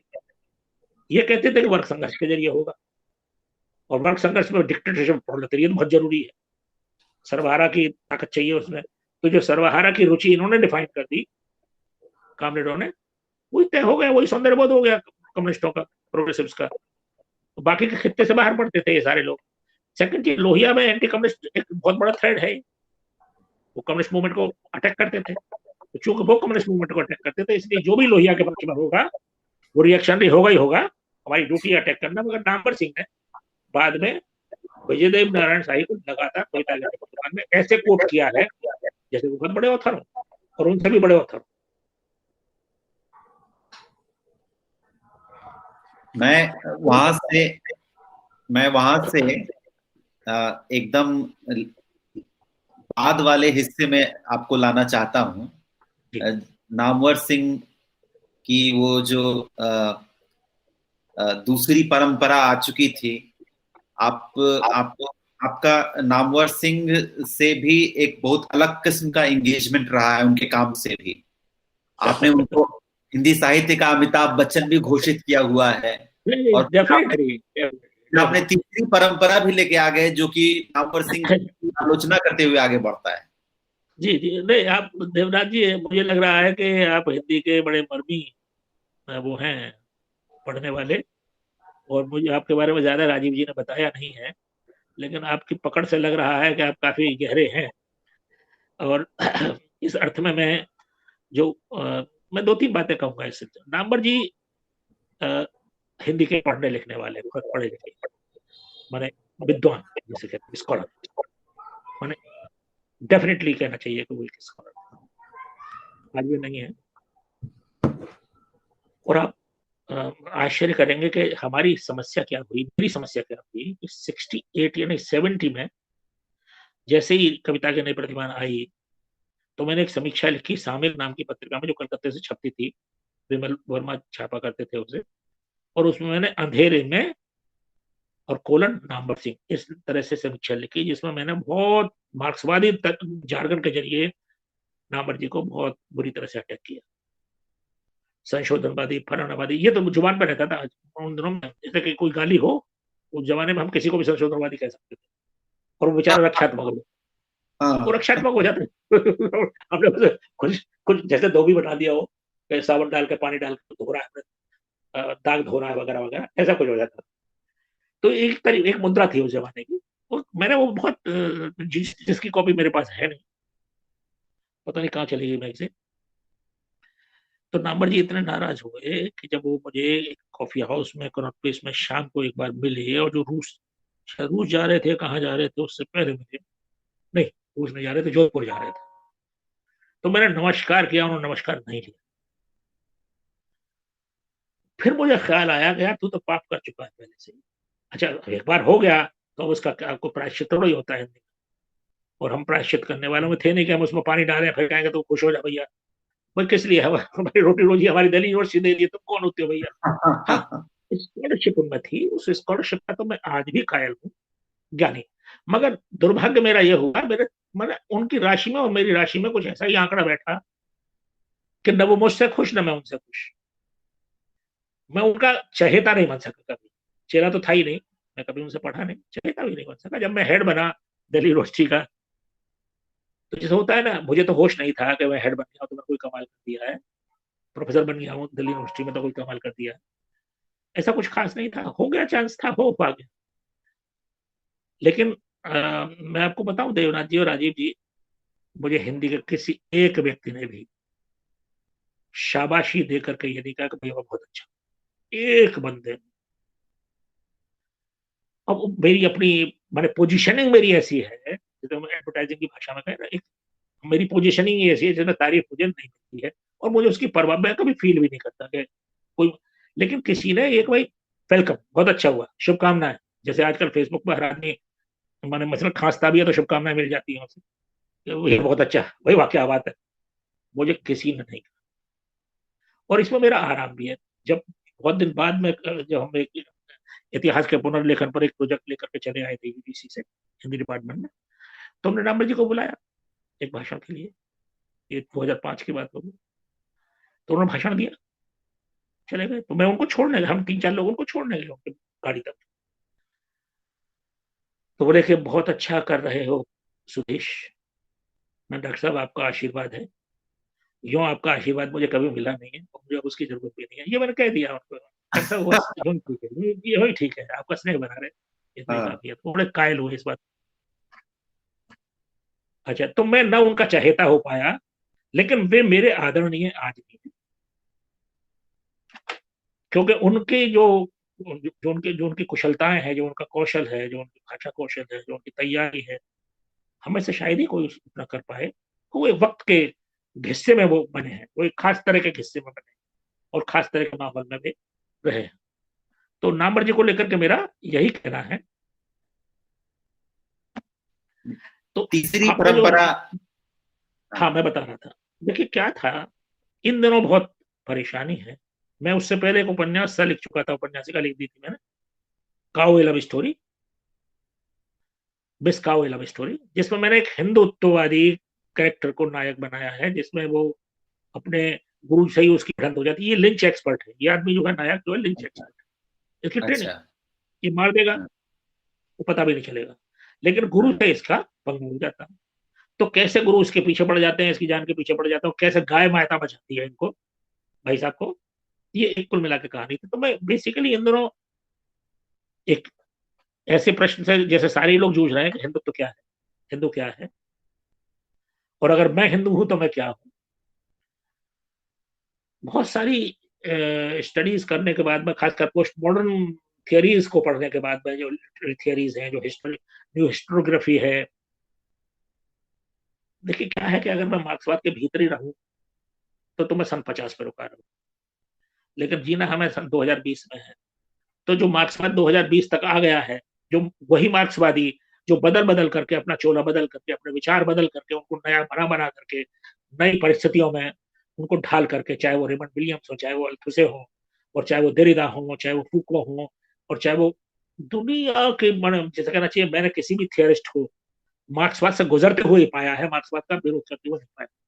बाद में अपनी थियोरी में वो मार्क्सवाद की सीमाओं को बताते हैं, मार्क्सवाद तो जेमिसन हुए, मार्क्सवाद है, लेकिन वो नहीं है जो सन 50 में स्टालिन भाई कह गए, या वो नहीं है जो रुका हुआ है वहीं का वहीं, या पार्टियों में है। पार्टियों से बाहर एक बौद्धिक आयाम है मार्क्सवाद का, और उस बौद्धिक आयाम को मैं आज भी लिए चलता हूँ।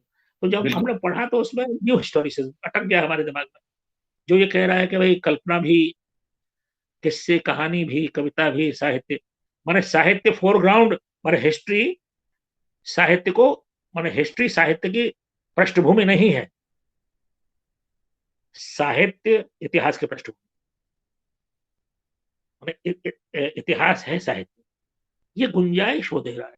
और जबकि यहाँ पे जो बहसें चली इतिहास को लेकर के, आर्य आए कि नहीं आए, फलाने आए कि नहीं आए, ढंके आए कि नहीं आए, तथ्य लगाओ, तथ्य बताओ, ये जो तथ्यवाद है, इसके बाहर जाकर के, इसके विरोध में, इसके बाहर जाकर के सत्य ये भी है, और सत्य अनेक हो सकते हैं, ये अनेक सत्य हो सकते हैं, इस संभावना के द्वारा हमें पोस्ट मॉडर्निटी ने दिए, देरिदा ने दिए, और उसी में हमारी दुकान लग सकती थी। मसलन एक सत्य मेरा भी है, मैं भी अपनी दुकान लगा सकता हूँ इसमें, वरना पहले मैं फलाने देवता को धोख लगाऊं,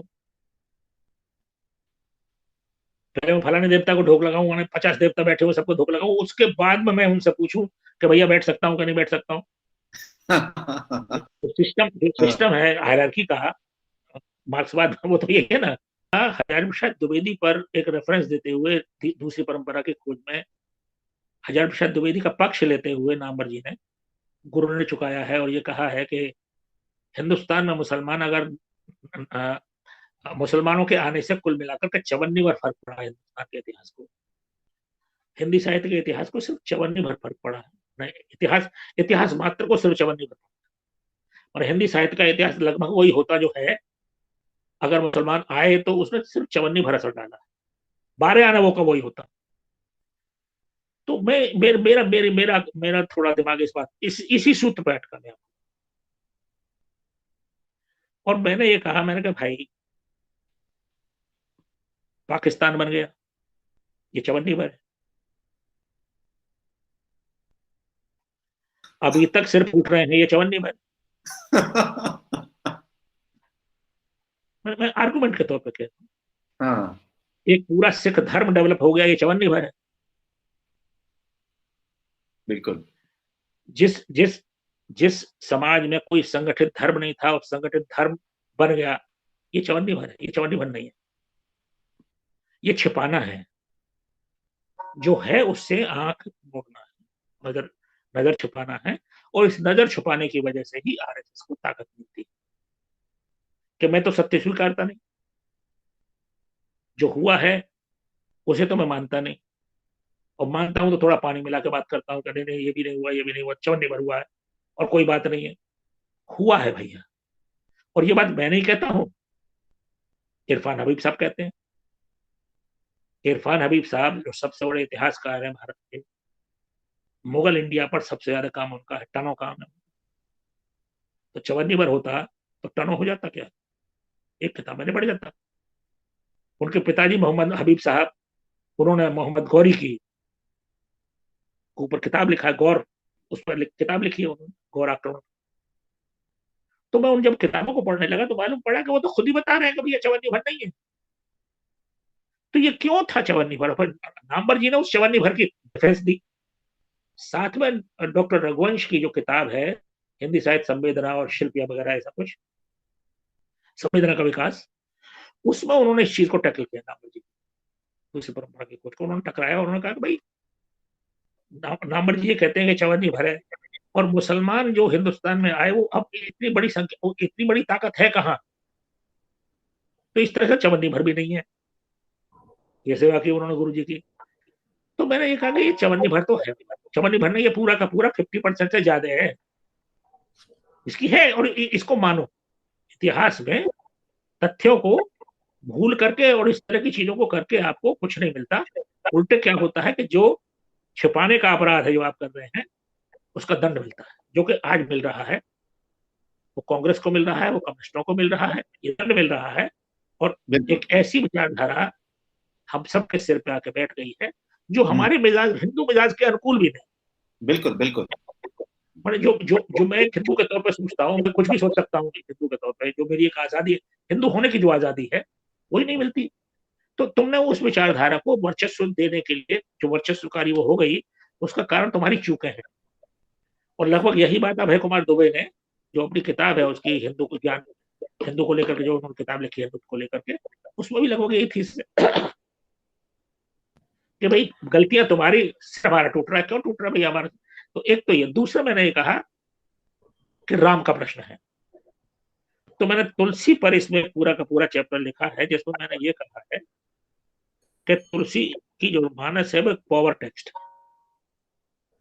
वो अन्याय क्या होता है जरा दो चीजें की, राजीव जी मैंने आपसे बात भी की थी कि ए रामानुजन बहुत बड़े जी विद्वान माने जाते हैं होंगे, भाई मैं तो ज्यादा पढ़ा नहीं। अंग्रेजी वाले, अंग्रेजी में जितने लोग लिखते हैं उन सबको विद्वान मानते हैं। मैं नहीं मानता उनको विद्वान, मैं उन्हें आधा आधा विद्वान मानता हूँ, बल्कि चालाक विद्वान मानता हूँ। उन्होंने जो 300 रामायण लिखी, देवनाथ जी आप भी सुने, 300 रामायण जो उन्होंने लिखी, जी उस पर एक हमारे कामरेड पुराने मेरे ऊपर अटक गए, बोले कि तुम लोगों ने उसको दिल्ली यूनिवर्सिटी से निकलवाया था जब तुम डीन थे।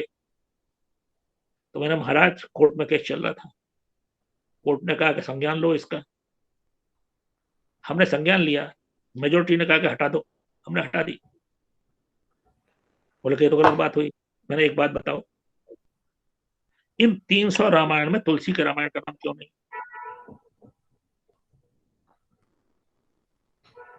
जहां तक मेरी स्मृति कहती है, वो जैन रामायण से लेकर के शुरू। जैन रामायण हनुमान को राम का हेंचमैन कहती है, जो ट्रांसलेशन किया है उन्होंने, हेंचमैन। अब किसी भक्त को अगर पड़ जाए सामने कि वो लठैत थे, तो लाठी लेकर के फोड़ देगा।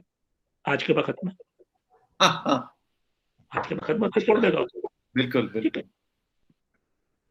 मैंने ये कहा, मैंने कहा भाई जिस रामचरितमानस उत्तर भारत में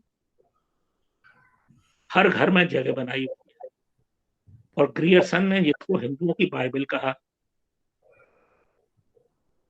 उस मानस का नाम नहीं है बाकी की दुनिया की हर मानस का नाम, हर रामचरितमानस का नाम, हर रामायण का नाम है। ये कौन सा स्कॉलर हुआ भाई?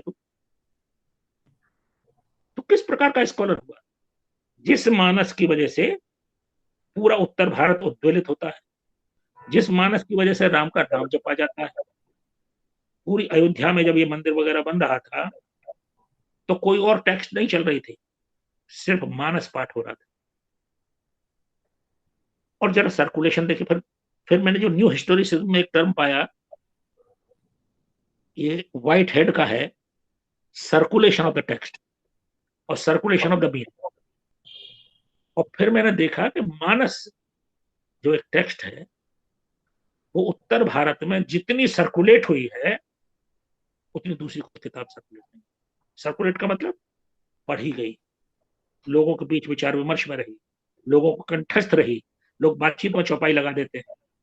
ये जो सर्कुलेशन ऑफ टेक्स्ट, अलावा इसके गीता प्रेस गोरखपुर पर मुकुल जो सज्जन थे, जिनसे बच्चा के अक्षय रिपोर्टर मुकुल। थे, अक्षय मुकुल, उन्होंने रिसर्च की। तो उन्होंने कुल मिलाकर के ये देखने की कोशिश की कि गीता प्रेस गोरखपुर ने हिंदुत्व को कैसे बढ़ाया। मैं एक बात कहता हूँ आपसे, और आप मुझे गलत मत समझिएगा, अंग्रेजी प्रेस बाइबल को छापता है, पहली किताब जो छपती है अंग्रेजी प्रेस की, वो बाइबल। 14वीं शताब्दी में, 13वीं शताब्दी में पहली किताब जो प्रेस जैसे ही आता है, पहली पुस्तक छपती है, बाइबल छपती है। और दुनिया में शायद सबसे अधिक छापी जाने वाली किताब भी आज तक वही है, ऐसा बताते हैं। ठीक है जी, कुरान छपती, उर्दू में छपती है, बहुत अच्छी बात है। पढ़ी जाती है, और अच्छी बात है। लोग रोजाना अता करते हैं, बहुत अच्छी बात है। मानस को अगर कोई पढ़ता है तो बुरी बात कैसे? ये मेरी समझ में। भैया या तो तुम सबको इक्वल दो कि भैया ठीक है, तू बाइबल पढ़ ले, तू कुरान पढ़ ले, तू गुरु ग्रंथ साहब पढ़ ले, मैं मानस पढ़ लेता हूँ, या मैं सूरदास पढ़ लेता हूँ, नंददास पढ़ लेता हूँ, कुछ भी पढ़ लेता हूँ। तो ये क्या बात हुई भैया? इतना बड़ा तू रामानुजन है और अंग्रेजी वाले तुझे कंधे पर लिए लिए फिरते हैं, और तू इतना बड़ा स्कॉलर, तो ये नहीं मालूम है कि रामचरितमानस क्या है? तुझे दुनिया की हर रामायण मालूम, किस बात का स्कॉलर? ये मेरी आपत्ति थी। उस कामरेड को, कामरेड निरुत्तर हो गया। फिर मैंने दूसरे कहा, मैंने इसीलिए आरएसएस वाले आकर के जो आज सिर तोड़ते हैं ना तुम लोगों का, और तुम छिप जाते हो, वो इसीलिए है क्योंकि तुम उनका अपमान करते हो। अरे बाबा, उस चीज को अगर वो पूज रहे, तुम्हें क्या दिक्कत हो रही है? तुम मत पूजो। राम तो ऐसा है जो कहता है भाई मत पूज, तो भी तुम्हें रही है। सर अब एक जो बादा तो मैंने कॉन्फ्रेंस, तीसरी परंपरा की खोज, मैंने बेसिकली ये चवन्नी हर बार जो थियरी थी उसको डिमोलिश करने की। सर अब बादा कॉन्फ्रेंस और जनवादी लेखक संघ का बनना, और फिर मार्क्सवाद से, पार्टी से आपका बाहर आना, इस पर हम लोग जानना चाहेंगे। देखो भैया राजीव, मैं आपको बताऊं, आप मुझे ज्यादा भाव दे रहे हो। इस लायक में होने में आपको बताऊं, बहुत मामूली सी वो है, लेकिन मुझे थोड़ा सा एक तरह से अपने को विजिट करने का एक मौका भी मिल रहा है इसमें। वो शॉर्टकट से विजिट कर रहे हैं। नॉर्मली हम भूले रहते हैं चीजों को, और ये प्रसंग बहुत अच्छे होते हैं। देखिए क्या है कि आप और हम सब ऐसी स्थितियों से गुजर के आए हैं दिल्ली में, और रोटी कमा रहे हैं। कुल मिलाकर के एक अस्तित्व की ही लड़ाई को आज भी हम लड़ रहे हैं। कुल मिलाकर के बच्चे पल जाए, भी बच्चे पल जाए, और आराम से भैया 2 वक्त की रोटी बनी रहे। सिर्फ ये चिंता बेसिक है। शेष इसके बाद है विचारधारा, रचना, आलोचना, और क्या क्या उड़ान भर सकते हैं, ये उसके बाद है। बेसिक वहां है हमारा। मेरे दिमाग में चित्रवृत्ति यही कहती है, क्योंकि हम कहाँ से आए हैं? हम वहां से आए हैं जहाँ रोटी नहीं थी, नहीं थी। और रोटी का मतलब अस्तित्व के वही संकट थे जो कष्ट देते हैं, याद करके भी कष्ट देते हैं। मैं जिस बैकग्राउंड से आया हूँ, मेरी मदर की डेथ हो गई जब मैं 2 साल का था, और मैं बुआओं के साथ रहा। मेरी बुआएं विधवा थी, 1 पैसे की इनकम नहीं थी। छोटी बुआ जैसे तैसे बीएड करके, नहीं सॉरी, वो तब एक आगरा में वो चलती थी एलटीसी करके, वो मास्टरनी बन गई। तब जाकर 2 पैसे घर में आते थे, लेकिन कैश नहीं था। और हमको हमारे पिताजी ने वहां डाल दिया। पिताजी डिप्टी इंस्पेक्टर में स्कूल थे, अच्छी खासी इनकम थी। लेकिन अब जो भी स्थिति है, दूसरी शादी की, हो गया। हम तो वही बड़े थे, हाथरस में। तो हम रोजाना देखते थे कि अभाव क्या। और एक चीज हम आप बताएं कि अभाव में हम सब पले, छुपाने वाली बात नहीं है कोई। हम पर्दा डाले रहते हैं, अभाव में सब पले। अब हमें याद रखा रहता है कि मेरा छोटा भाई था जिसकी डेथ हो गई, हरीश। जब ये संकट आया गेहूं का, और अमेरिका का लाल गेहूं आया जो खाया नहीं जाता था, जिसकी रोटी रबड़ की तरह से खिंचती थी, तो हाथरस में बाजरा और ज्वार का अनाज मुख्य हो गया, और वही खाया जाता था। मेरे छोटा भाई कहता था वो गर्मियों में हमने बाजरा खाया, क्यों? पैसे नहीं थे ज्यादा, गेहूं खा ही नहीं सकते। अच्छा, क्यों नहीं खा सकते? वो कहता था सीमेंट की रोटी खाते थे, पेट खराब हो जाते थे हमारे। मेरा वो छोड़िए वो सब चीज को। चवन्नी नहीं थी तो मैं 1 साल के लिए पहली कक्षा में ही रहा। मैं मास्टरनी को देने के लिए बुआ के पास में चवन्नी नहीं थी, रिश्वत की, तो मुझे पहली कक्षा में ही रखा। 6 महीने बाद में दूसरी कक्षा में भेजा गया। तो ये चीजें हैं। ये सबके साथ कुछ ना कुछ घटा होगा। जो हाँ, तो जो लोअर, जो मुक्तिबोध की खास बात है कि लोअर मिडिल क्लास का जो आदमी होता है, वो अपनी परिस्थितियों से ऐसी उसकी लगातार कशमकश रहती है, वो क्रिटिकल रहता ही, वो उसमें से निकलने की कोशिश करता है और उसमें एक सर्वाइवल की इंस्टिंक्ट आ जाती है, उसमें स्ट्रगल की इंस्टिंक्ट आ जाती है कि यार बिना इसके जीना नहीं है, और समझौते की इंस्टिंक्ट भी आ जाती है उसमें कि कैसे जीना, हाउ टू सर्वाइव, आप हर एक से झगड़ा नहीं करते।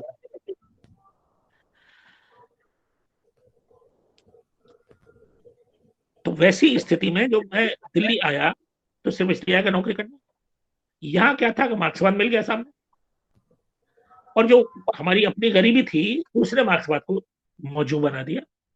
यार ये सही थियरी है, इसमें तू हीन नहीं है, तू छोटा नहीं है किसी के आगे, और इसमें कोई शक नहीं है कि कम्युनिस्ट पार्टियों में भले ही अंदर खाने कुछ भी होता हो, पदों को बांटने की प्रक्रिया में एलिट ऊपर आ जाता हो, लेकिन वैसे भेदभाव नहीं होता है, ये मैंने देखा है। तो वहां एक सम्मान भी है। तो उसी चक्कर में होते होते होते होते हम सीपीएम हो गए, और साहित्य की भी बातें, मैंने 6-7 फ्रंट हम लोग इकट्ठे चलते थे, मैं चलता था इकट्ठा, फुल टाइमर की तरह से रहते थे, हमारा काम चलता था। तभी बांदा से एक चिट्ठी मिली, तब तक हम लिखने लगे थे, छोटी छोटी मैगजीनों में काफी लिखते थे, और छोटी मैगजीनें उस जमाने में बड़ी क्रिटिकल मैगजीनें थी, बहुत उनमें मानी थे, जिसकी शुरुआत आवेश नाम की मैगजीन ने की थी, जो इनका था रमेश बख्शी का। 3-4 अंक निकले बंद हो गए, लेकिन वो एक उसने ट्रेंड सेट कर दिया छोटी मैगजीन।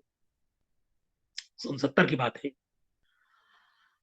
उन्हीं दिनों में रंजीत का, डॉक्टर रंजीत थे, बांदा में थे, मास्टर थे डिग्री कॉलेज के, तो उनका एक पत्र मिला कि हम प्रगतिशील लेखक संघ का एक महाअधिवेशन करना चाहते हैं, जिसमें प्रगतिशील विचारधारा से जुड़े हुए जितने भी लोग हो सकते हैं वे सब आए, हम स्वागत करते हैं उनका, खाना वगैरह हम देंगे उनको, आने जाने का किराया वो देंगे, अपने आप ही लेंगे, खर्चा होगा उनका।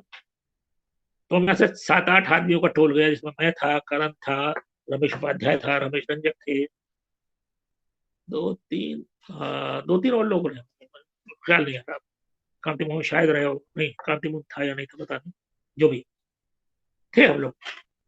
और हम लोगों का इतना तो था कि 5-7 लोग भी अगर शोर मचाएंगे तो अपना टेक ओवर कर लेंगे। और यहाँ चूंकि DUTA की परंपरा, हमारी ट्रेनिंग थी हमारी कि कैसे DUTA में जो हमारी जनरल बॉडी चल रही है उसको अपनी तरफ लाना है, किस तरह से मंच पर कब्जा करना, ये सारी टेक्निक्स हम लोगों को उसी प्रक्रिया में आई, कैसे हमें अपनी तरफ लाने हैं पूरी जनरल बॉडी को, या कैसे उसे बिगाड़ना है, डिसरप्ट करना है, और ये सब टेक्टिक्स थी हमारी। तो ठीक ठीक सी ट्रेनिंग थी उसमें, मेरी ट्रेनिंग बिल्कुल ठीक थी, मैं ही ज्यादा मार खाता था, मैं ही ज्यादा झगड़ता भी था, मैंने खूब अटैक भी मेरे ऊपर होते थे। तो वही, मैं आत्मश्लाघा नहीं कर रहा हूँ, मेरी बदनामी भी इसी तरह से थी। तो उसमें क्या हुआ कि बाधा का जब मिला एक परिपत्र के भाई आप आइए, तो उसमें एक वाक्य लिखा था, दलगत राजनीति से ऊपर उठ करके हम मिलना चाहते हैं। अब दलगत राजनीति से हम कैसे ऊपर उठे, हम तो दल में हैं।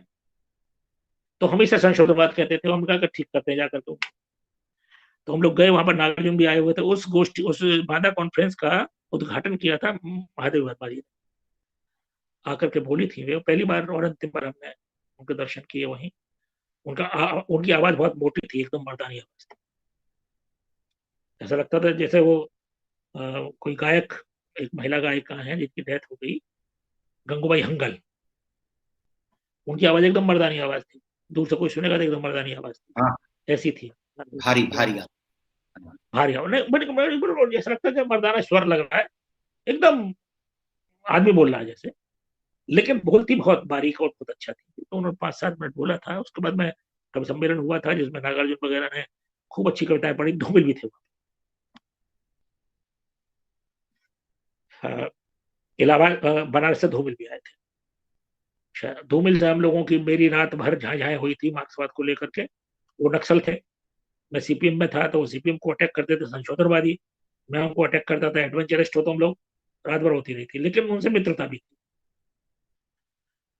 अब हुआ क्या कि आखिरी सत्र था जिसमें एक प्रस्ताव पारित किया जाना था, जो बांदा सम्मेलन हो रहा है उसमें जो लेखक आए हैं उन सबके सिग्नेचर से प्रस्ताव पारित होना था, जो सूरत हाल का असेसमेंट था, जो कि नॉर्मली कम्युनिस्ट पार्टियों में होता है कि जो प्रस्ताव होता है पॉलिटिकल लोडेड होता है, आज की परिस्थिति ये है, वर्ग शत्रु ये है, वर्ग मित्र ये है, हमें ये करना ये नहीं करना, ऐसी औपचारिकताएं उसमें खुशी होती है।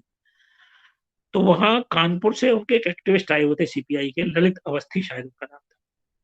वो टीचर्स मूवमेंट के काफी बड़े नेता थे यूपी में। और ये आखिरी सत्र जिसका अध्यक्षता कर रहे थे मनमथ नाथ गुप्ता जी। अब मनमथ नाथ गुप्ता जी बहुत सीनियर आदमी उस जमाने में ही थे, करीब 70 साल के,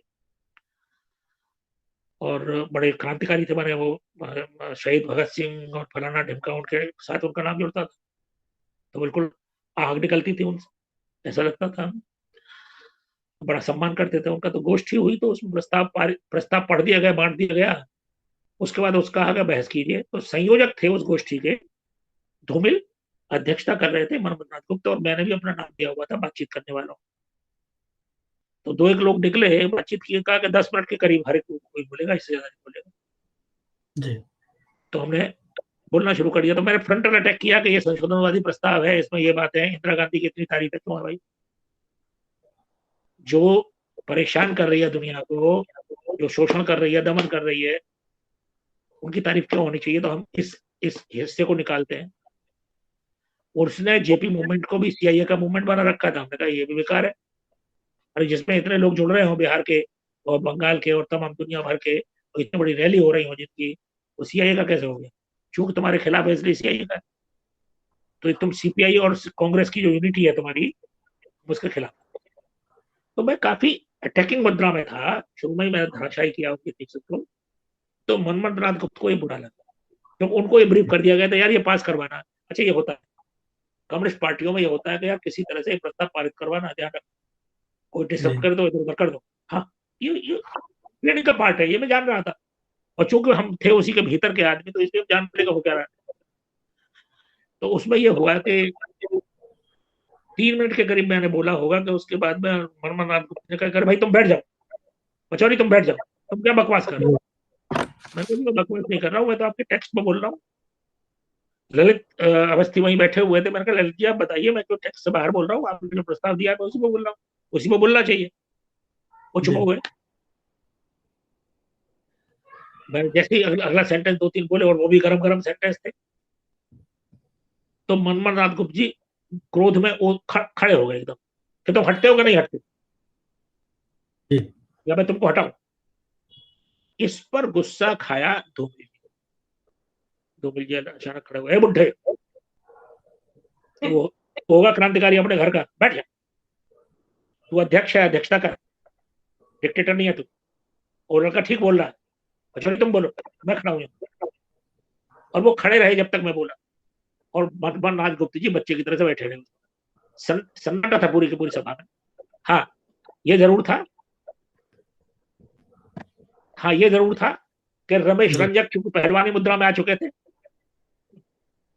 मैं उस वक्त का सीन बताऊं, जैसे ही मैंने बोला और उन्होंने अटैक किया, और धूमिल ने जैसे ही ललकारा, रमेश रंजक जी ने फौरन अपनी शर्ट उतार दी और बनियान में आ गए। और एक सनत कुमार थे, जो स्टोरी राइटर थे गुजरात से, सूरत से, वो भी अपना एकदम वीर मुद्रा में आ गए। देखते हैं साला कौन बोलता है, और ओए कामरेड तुम बोलो, और अब तुम पूरी टाइम बोलो, मैंने भी अपना टाइम दिया। तुम मैं थोड़ी देर और बोला, और बोल बाल का वो मीटिंग उजड़ गई बिल्कुल लगभग। और जो जो उनका प्रस्ताव था रणजीत जी का, जो चाहते थे कि पास हो जाए, उसमें खटाई पड़ गई। उसके बाद करण भी बोला और भी लोग बोले। अल्टीमेटली हमने 2 प्रस्ताव पारित किए, एक उनका प्रस्ताव, एक हमारा प्रस्ताव। और हम दोनों प्रस्तावों को लेकर के आए। भैया ठीक है, तुम अपने प्रस्ताव से काम करना, हम अपने प्रस्ताव से काम करें। और यहाँ आकर के हमने अनेक जगहों पर जनवादी लेखक मंच बना था। तो जनवादी लेखक संघ जो बना, उससे पहले जनवादी लेखक मंच बनाया था हम लोगों ने। उसी का फिर विकास करते करते, ये जहां तक पार्टी के छोड़ने की बात जी, उसके पीछे कोई बड़ा रहस्य नहीं। एक वक्त था कि कामरेड सुरजीत ने मुझसे ये कहलवाया कि मैं होल टाइमर हो जाऊं। मैंने मना कर दिया, तो ये मेरा रास्ता नहीं है कामरेड। शायद उन्होंने बुरा माना हो, लेकिन अब जो था सो था। क्योंकि दिल्ली यूनिवर्सिटी का जो मास्टर होता है, वो पार्टियों के लिए दुधारू गाय होती है। एक तो तनख्वाह मिलती है उसको, तो तनख्वाह से वो पार्टी को चंदा ठीक ठीक दे सकता है। उसकी जो लेवी होती है, सीपीएम की लेवी होती थी, जो कि आज भी होगी शायद, जो जो आपकी बेसिक का 2% हर महीने हमें पार्टी को देना होता है। और यदि हम कहीं और से कमाते हैं, यदि हमें कोई और इंक्रीमेंट मिला है, तो उसका भी 2% हमें देना पड़ता है। ऐसा एक रेट है, एक रेट लिस्ट है, तो हम सब देते थे। पार्टी का काम इससे चलता था। उस वक्त की बात है जब पार्टी के पास में कुछ था नहीं खाने पीने को। तो बंगाल की सरकार बनने के बाद में माला माल हो गए, काफी पैसा आ गया। लेकिन मेरा तो वही वक्त था जब बंगाल की सरकार बनी हुई थी, मैंने छोड़ दिया। छोड़ा क्यों? मैंने शादी कर ली। ये बात हो गई 79 की, 77 की। इमरजेंसी का खत्म होते मैंने शादी कर ली हाँ जी। अब उसके 1.5 साल बाद में बच्चा पैदा हुआ, और उस बच्चे को कौन रखे? मैं था, क्षमा जी थी, और घर से हमें कोई मदद कभी थी नहीं ना, हमने ली नहीं कोशिश। मेरे पिताजी से कोई हमारे मदद चाहिए नहीं। जैसे होता है ना, घर वालों से कोई मदद मिल जाएगी, माता जी से मदद मिल जाएगी, माता से मदद मिल जाएगी, वो तो नहीं था। तो मैं था और क्षमा जी थी। क्षमा जी हिंदुस्तान में काम करती थी, वो सुबह जाती थी और 7 बजे लौटती थी, और मैं पूरे दिन घर में रहता, क्योंकि मेरा शाम का कॉलेज था। मैं निकलता था 5 बजे करीब क्लास लेने के लिए, और 2 घंटे के लिए अपनी लैंड लेडी के पास में अपने बच्चे को छोड़ देता। बड़ी काइंड थी लैंड लेडी, बहुत अच्छी महिला थी। बुआ, हम उनको बुआ कहते। तो किसी तरह से चल रहा था।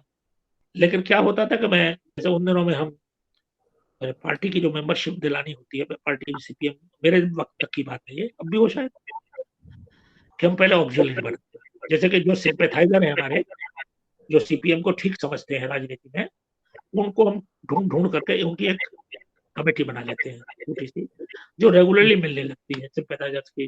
फिर उनको हम मार्क्सवाद पढ़ाते हैं, फिर सीपीएम का प्रोग्राम पढ़ाते हैं। तो ऐसी बहुत सी ऑक्सिलरी मैंने चलाई थी इस जमाने में।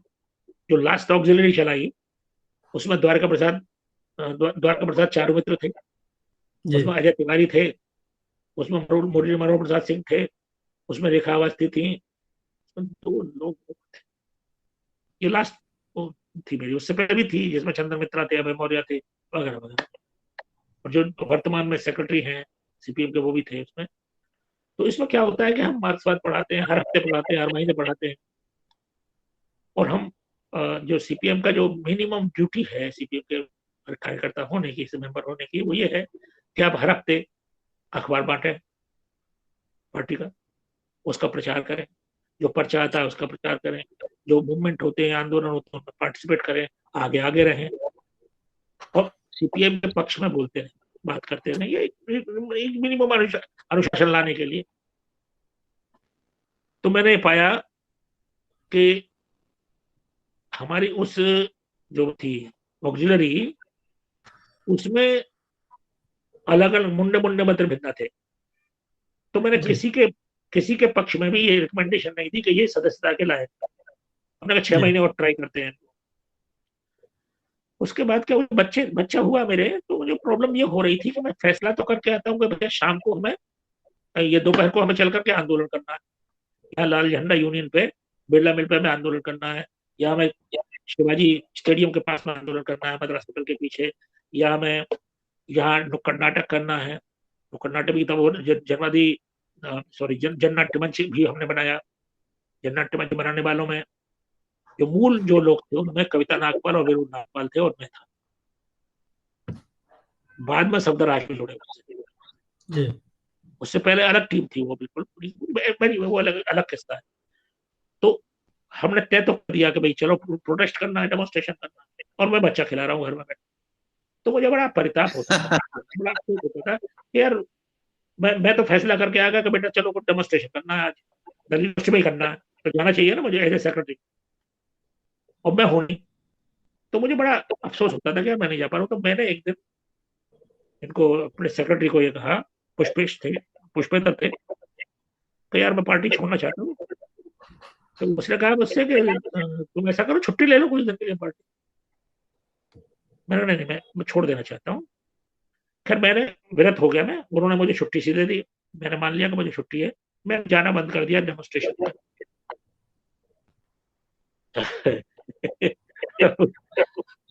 मैं ये बात सोच के हंस रहा हूँ कि उसके बाद क्या हुआ। उसके बाद ये हुआ भाई साहब कि एक दिन चंचल चौहान मेरे पास आए, खिचड़ी चौहान हमारे जनवादी लेखक संघ के मेंबर थे, बाद में अचानक वो सीपीएम के मेंबर भी हो गए थे। खैर बड़े आदमी हैं, और बोले कि कॉमरेड मुझे जरा शिक्षा दो, इस बात की दीक्षा दो कि कैसे चलाते हैं जनवादी लेखक संघ, क्योंकि मैं तो जान ही रहा था, मैंने छोड़ दिया था।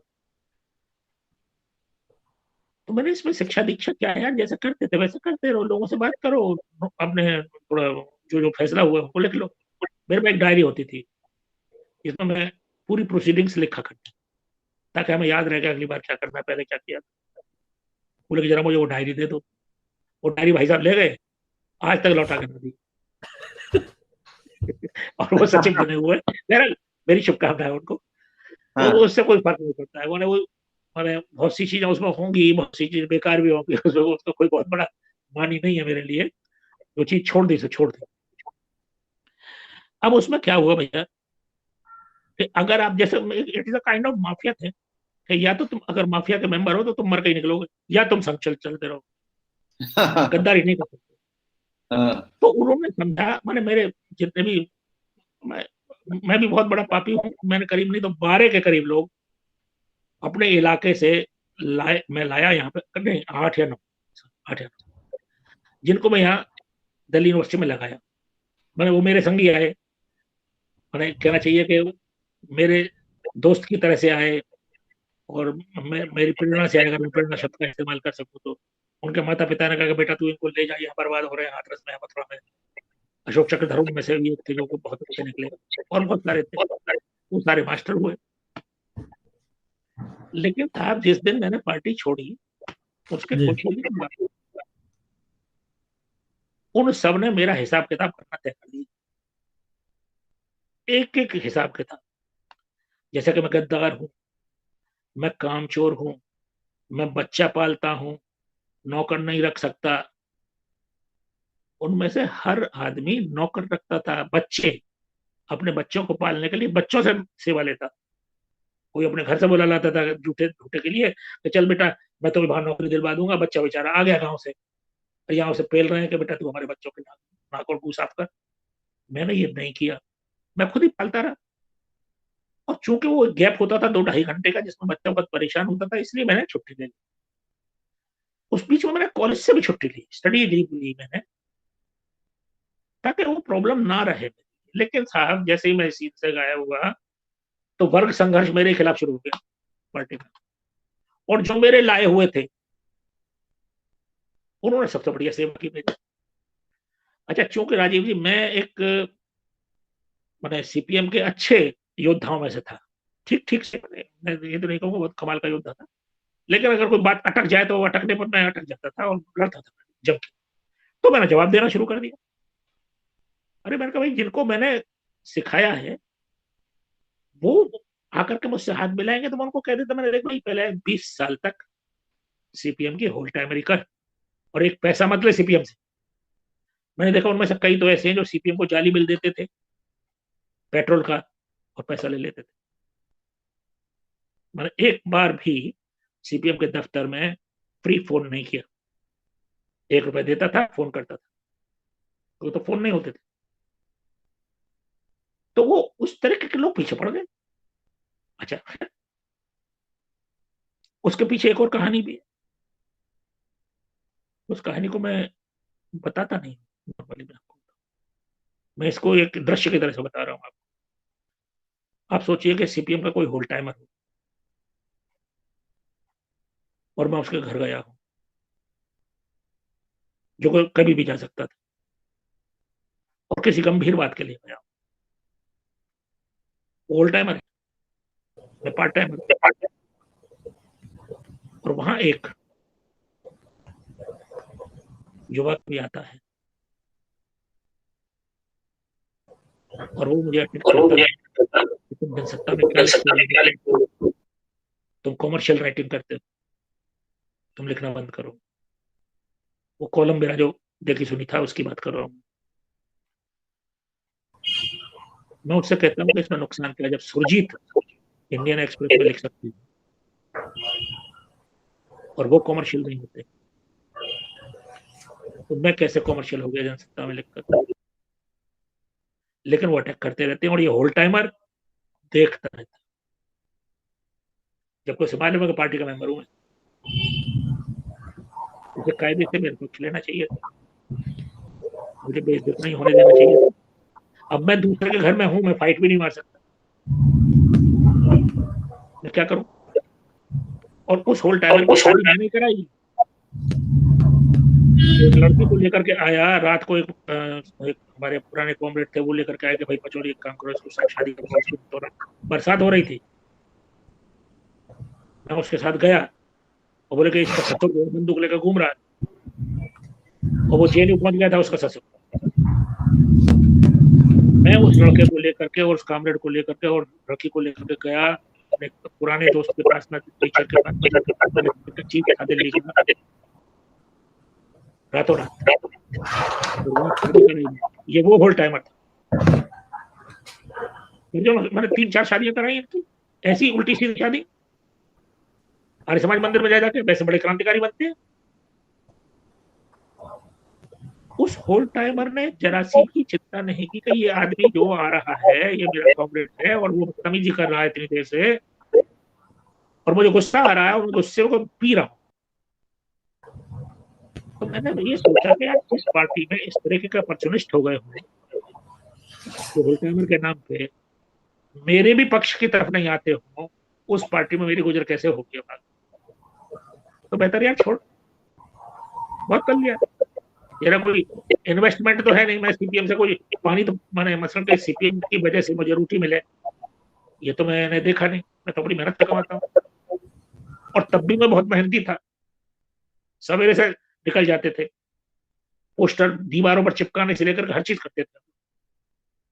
अरे जो 50 तरह के काम कर सकते थे, हमारे माइक भी ठीक कर सकते थे उस जमाने में, अगर आवाज में इधर उधर गड़बड़ हो रही है तो। नहीं तो वैसा एक भोंपू ले आते थे, दुनिया भर के काम किए। तो ऐसा तो मैं आश्रित हूं नहीं, और मैंने कहा बहुत हो लिया, छोड़ देते हैं, बच्चे भी पल जाएंगे इस बारे। तो मैंने ऐसे ही भाव से छोड़ दिया। उसके बाद जो मैं टारगेट बना सीपीएम का, मैंने एक से कहा भी, मैंने भैया ये क्या बात हो रही है, क्यों मुझे अपना अटैक कर रहे हैं लोग, चारों तरफ अटैक। तो तुम में इंडिविजुअलिज्म आ गया है, मेरे इंडिविजुअलिज्म आ गया साला। मैंने तेरे अंदर बड़ा बहुत क्रांतिकारी पना है जो तू मेरी सुन नहीं रहा। मैंने सीपीएम को चिट्ठी भी लिखी है, मैंने कहा इस तरह से क्या मामला है, मैं तो आप ही का आदमी हूँ, छुट्टी लेकर बैठा हुआ, थोड़ी देर बाद में आ जाऊंगा वापस ना। तो क्रांतिकारी वर्ग संघर्ष का एक पार्ट होता है कि जो पहले अपना होता है ना उसको पहले निपटा लो। कुमारी चक्रवर्ती बहुत टॉपरिंग फिगर थी, मैं तो कुछ नहीं था। ट्रेड यूनियन में, टीचर्स की ट्रेड यूनियन में ऑल इंडिया फिगर थी। उसी ने ड्यूटी चलाया, एक पॉइंट पर सीपीएम से उसका मतभेद हुआ, एक पॉइंट। उसके बाद उसको कभी उठने नहीं दिया, लेकिन मैं लगा रहा अपने काम में, लिखने के काम में लगा रहा, तो लिखने के काम में मुझे डिफेंड कर दिया। ये गए अखबारों के दफ्तर तक गए कि उसका छापना बंद करो। एक अखबार निकलता था हरियाणा से, पींग पींग नाम से होकर निकलता था, सीपीएम का एक आदमी निकलता था जो छोड़ चुका था पार्टी को, डी आर चौधरी। मैं उसमें कॉलम लिखता था हफ्ते हफ्ते। अरे भाई साहब कामरेडों को नापसंद, उसके पास गए, भाई तू क्यों छाप रहा है भाई इनकी इसकी, ये तो बताओ, उल्टा सीधा लिखता रहता। उल्टा सीधा का मतलब मैं थोड़ा आजाद भाव की तरह से लिखता था, हर विषय पे लिख सकता था, और मैं कोई सीपीएम के खिलाफ नहीं, एक लाइन नहीं। लेकिन भाई साहब उनको काहे के बचे, जनसत्ता में मैं लिखूं तो अपराध मेरा। सुरजीत लिखे हैं क्रांतिकारी, सीताराम येचुरी लिखते हैं आजकल हिंदुस्तान टाइम्स तो क्रांतिकारी, और मैं सारा रिएक्शन भी हो जाता हूँ।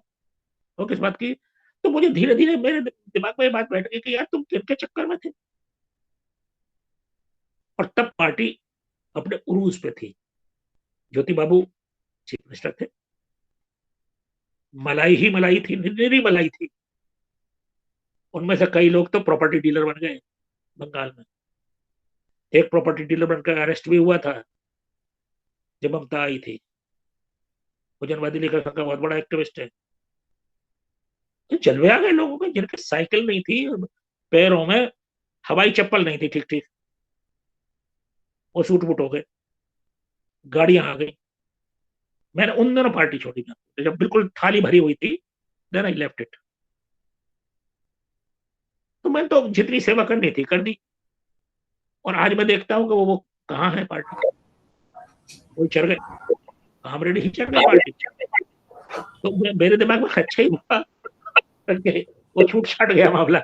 लेकिन मार्क्सवाद नहीं छूटा है, मार्क्सवाद अभी भी मेरा मेरा मेरा ऊर्जा का स्रोत है।